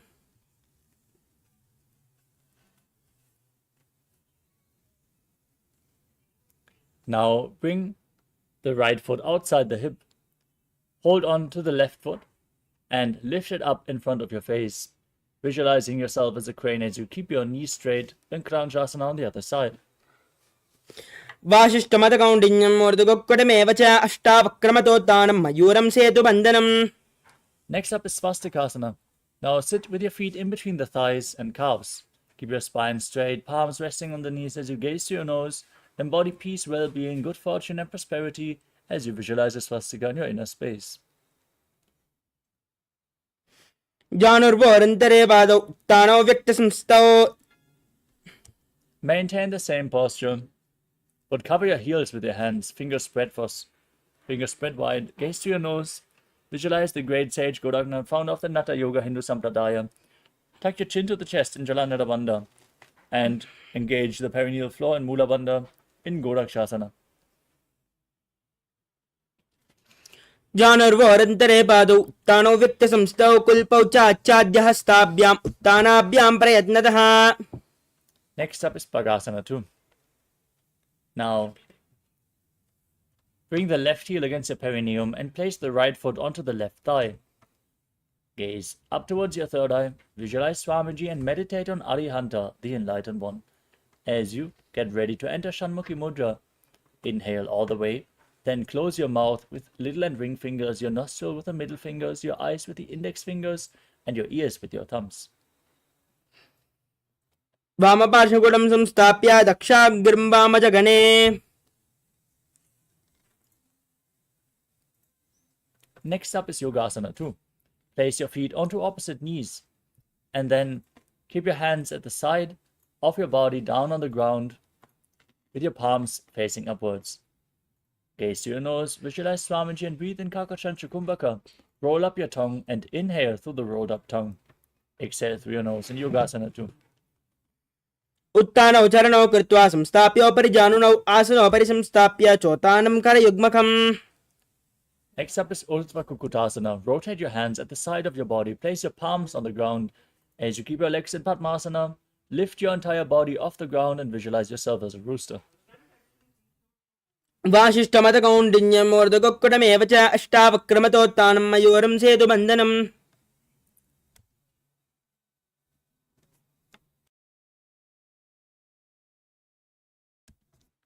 Next up is Siddhaharatali Asana. As you sit in Padmasana, bring your arms between the legs. Place your palms flat on the ground. Stay seated on the mat. Don't lift your body up. Gaze to your nose and visualize Swamiji in your inner space.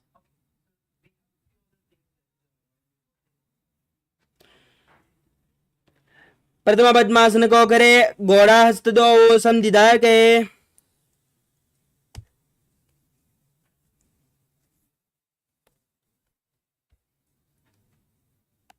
Next up is Hamsasana. With your hands flat on the mat now, push your entire body off the ground with your legs in Padmasana. Gaze to your nose and visualize yourself as an elegant swan. Breathe in Kakachantra Kumbhaka in Hamsasana. Kukkutasana स्थित्वा स्कन्दपर्यन्तम् ऊर्ध्वं नीत्वा तिष्ठेत् हंसासनं भवति. Next up is Karmukhasana. As you sit in Padmasana, bring your arms between the legs and push your hands behind your body, interlocking the fingers in Parasha Mudra, placing them on the mat behind you. As you bring your forehead to the mat, visualize yourself as Lord Shiva's bow. प्रथम पद्मासन को करे घोड़ा संधिमाहि करिधरे. Next up is Kurmasana 2. As you sit in Padmasana, bring your arms between the legs and bend the elbows, hold onto your shoulders, and visualize yourself as a turtle with a stable body and mind to live for hundreds of years. वामी जंगपर दक्षिण पाव दहिनी जंगपर भामिल्यावय. Now tuck your chin to the chest, gaze to your nose as you lock your chin to the chest in Jalandhara Bandha and rejoice knowing you're sitting in Shiva's secret knot posture, Granthi Bedasana.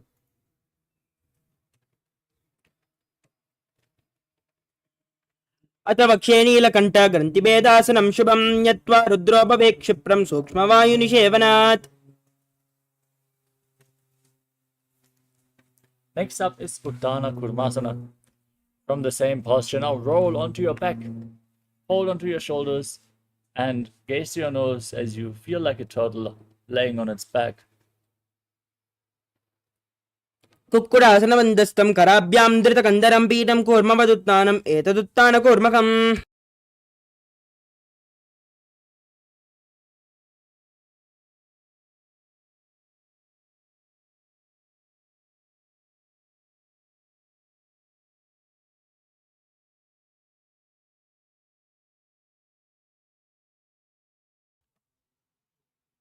The next asana is Pangu Kukkutasana.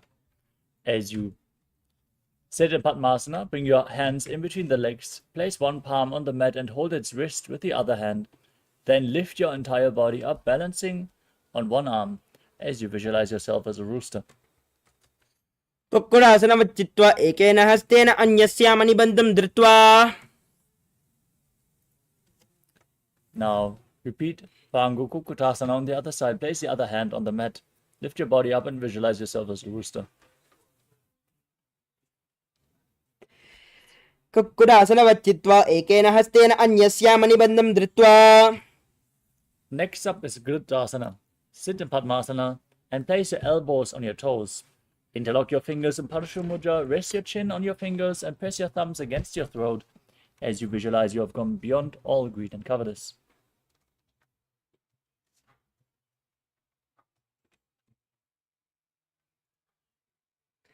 जानर्वोरन्तरे पादौ उत्थानो व्यक्तसंस्थौ गुल्पौ चाच्चाद्यहस्ताभ्याम् उत्थानाभ्यां प्रयत्नतः. Next up is Padmasana 3. Sit in Padmasana and place the backside of one palm over the other. Rest your palms in your lap with the palms facing upwards. Gaze to your nose. Engage all three bandhas. Lock your throat. Engage the stomach region and contract the perineal floor as you visualize Swamiji in your inner space. उत्थानौ चरणौ विधाय विधिवच्छक्तिस्थितौ योगिरात्. Now place your hands on the respective knees. Gaze to your nose, contract the perineal floor, and visualize Paramashiva in your inner space in Padmasana 4. एतत् पद्मासनं कुर्यात् प्राणवायुप्रसिद्धये शुभासनं सदा ध्यायेत् पूरयित्वा पुनः पुनः. Now keep one hand on the respective knee, hook the other hand around the respective big toe in Prana Mudra. Move the big toe round and round as you visualize yourself as Paramashiva's bow, Pinaka. Then repeat the movement on the other side as well in Karmakasana 2. अतान्यासनमावक्ष्ये योगपूरकरक्षणात् कृत्वा पद्मासनं पाद अङ्गुष्ठजङ्घयोः स्थितिम्. Next up is Karmakasana 3.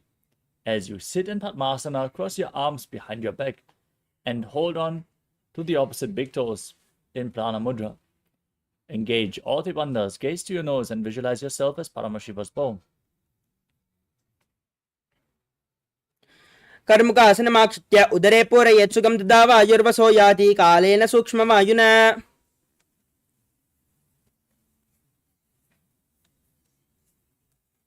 Next up is Dridhasana. Maintain the same posture but raise your chest, gaze up, and visualize that you are the action of Paramashiva's third eye destroying anything you come across. ओरभ्यामुपरिस्थाप्य पादयुग्मं प्रयत्नतः दक्षिणं सव्यदेशे च सव्यं दक्षिणदेशके.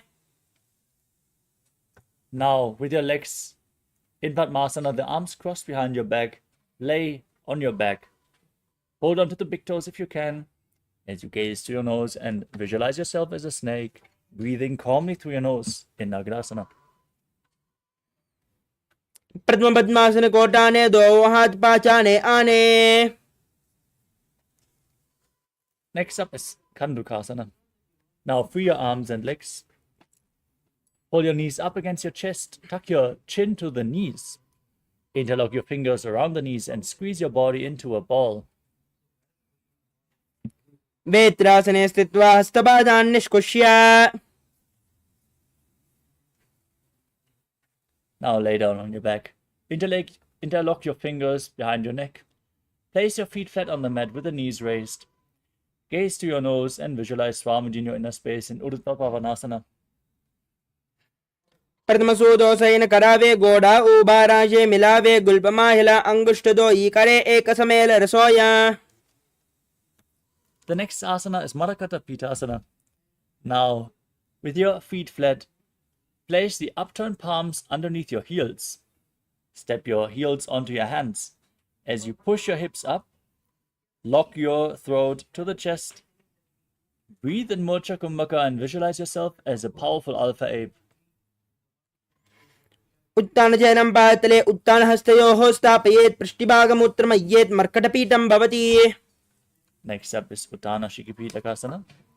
As you lay on your back, raise your hips and place your hands at the lower back for support. Your elbows should bear the weight of your body. As you straighten your legs, point the toes and gaze to the tip of your nose, visualizing Swamiji in your inner space. जंगोड बलहीनश्चेत् उत्तानशिखपीठकम् अप्रमक्तः प्रकुर्वीत भुक्तेः प्राग्विजितेन्द्रियः. Now raise your legs and hips up.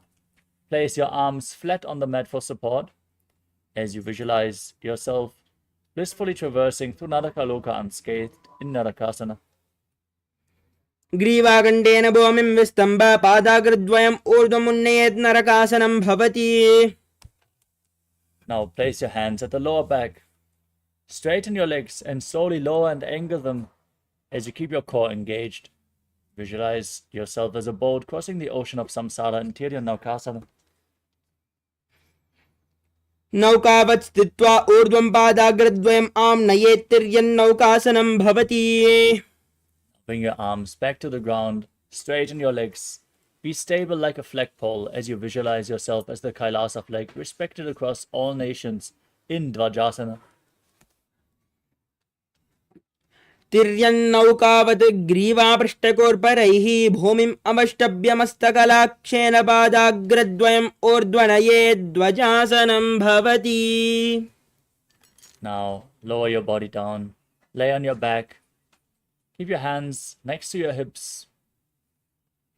In this final asana of the sequence, Vritasana, completely relaxed from any external or internal movements. Form the Shakti Chalan Mudra.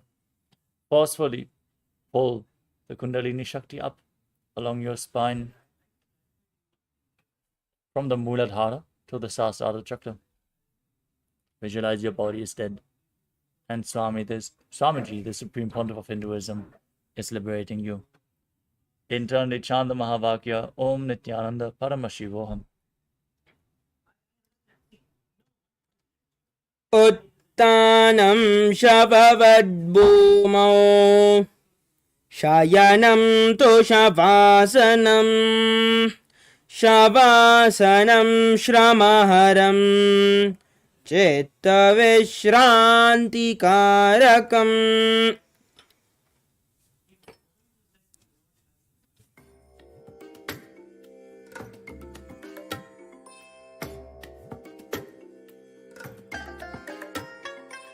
I bless you all. Let you all open all your three eyes and manifest the powers of Mahasada Om Nityananda Paramashivoham. Om Nityananda Paramashivoham. Om Nityananda Paramashivoham. Om Nityananda Paramashivoham. Om Nityananda Paramashivoham. Om Nityananda Paramashivoham. Om Nityananda Paramashivoham. Om Nityananda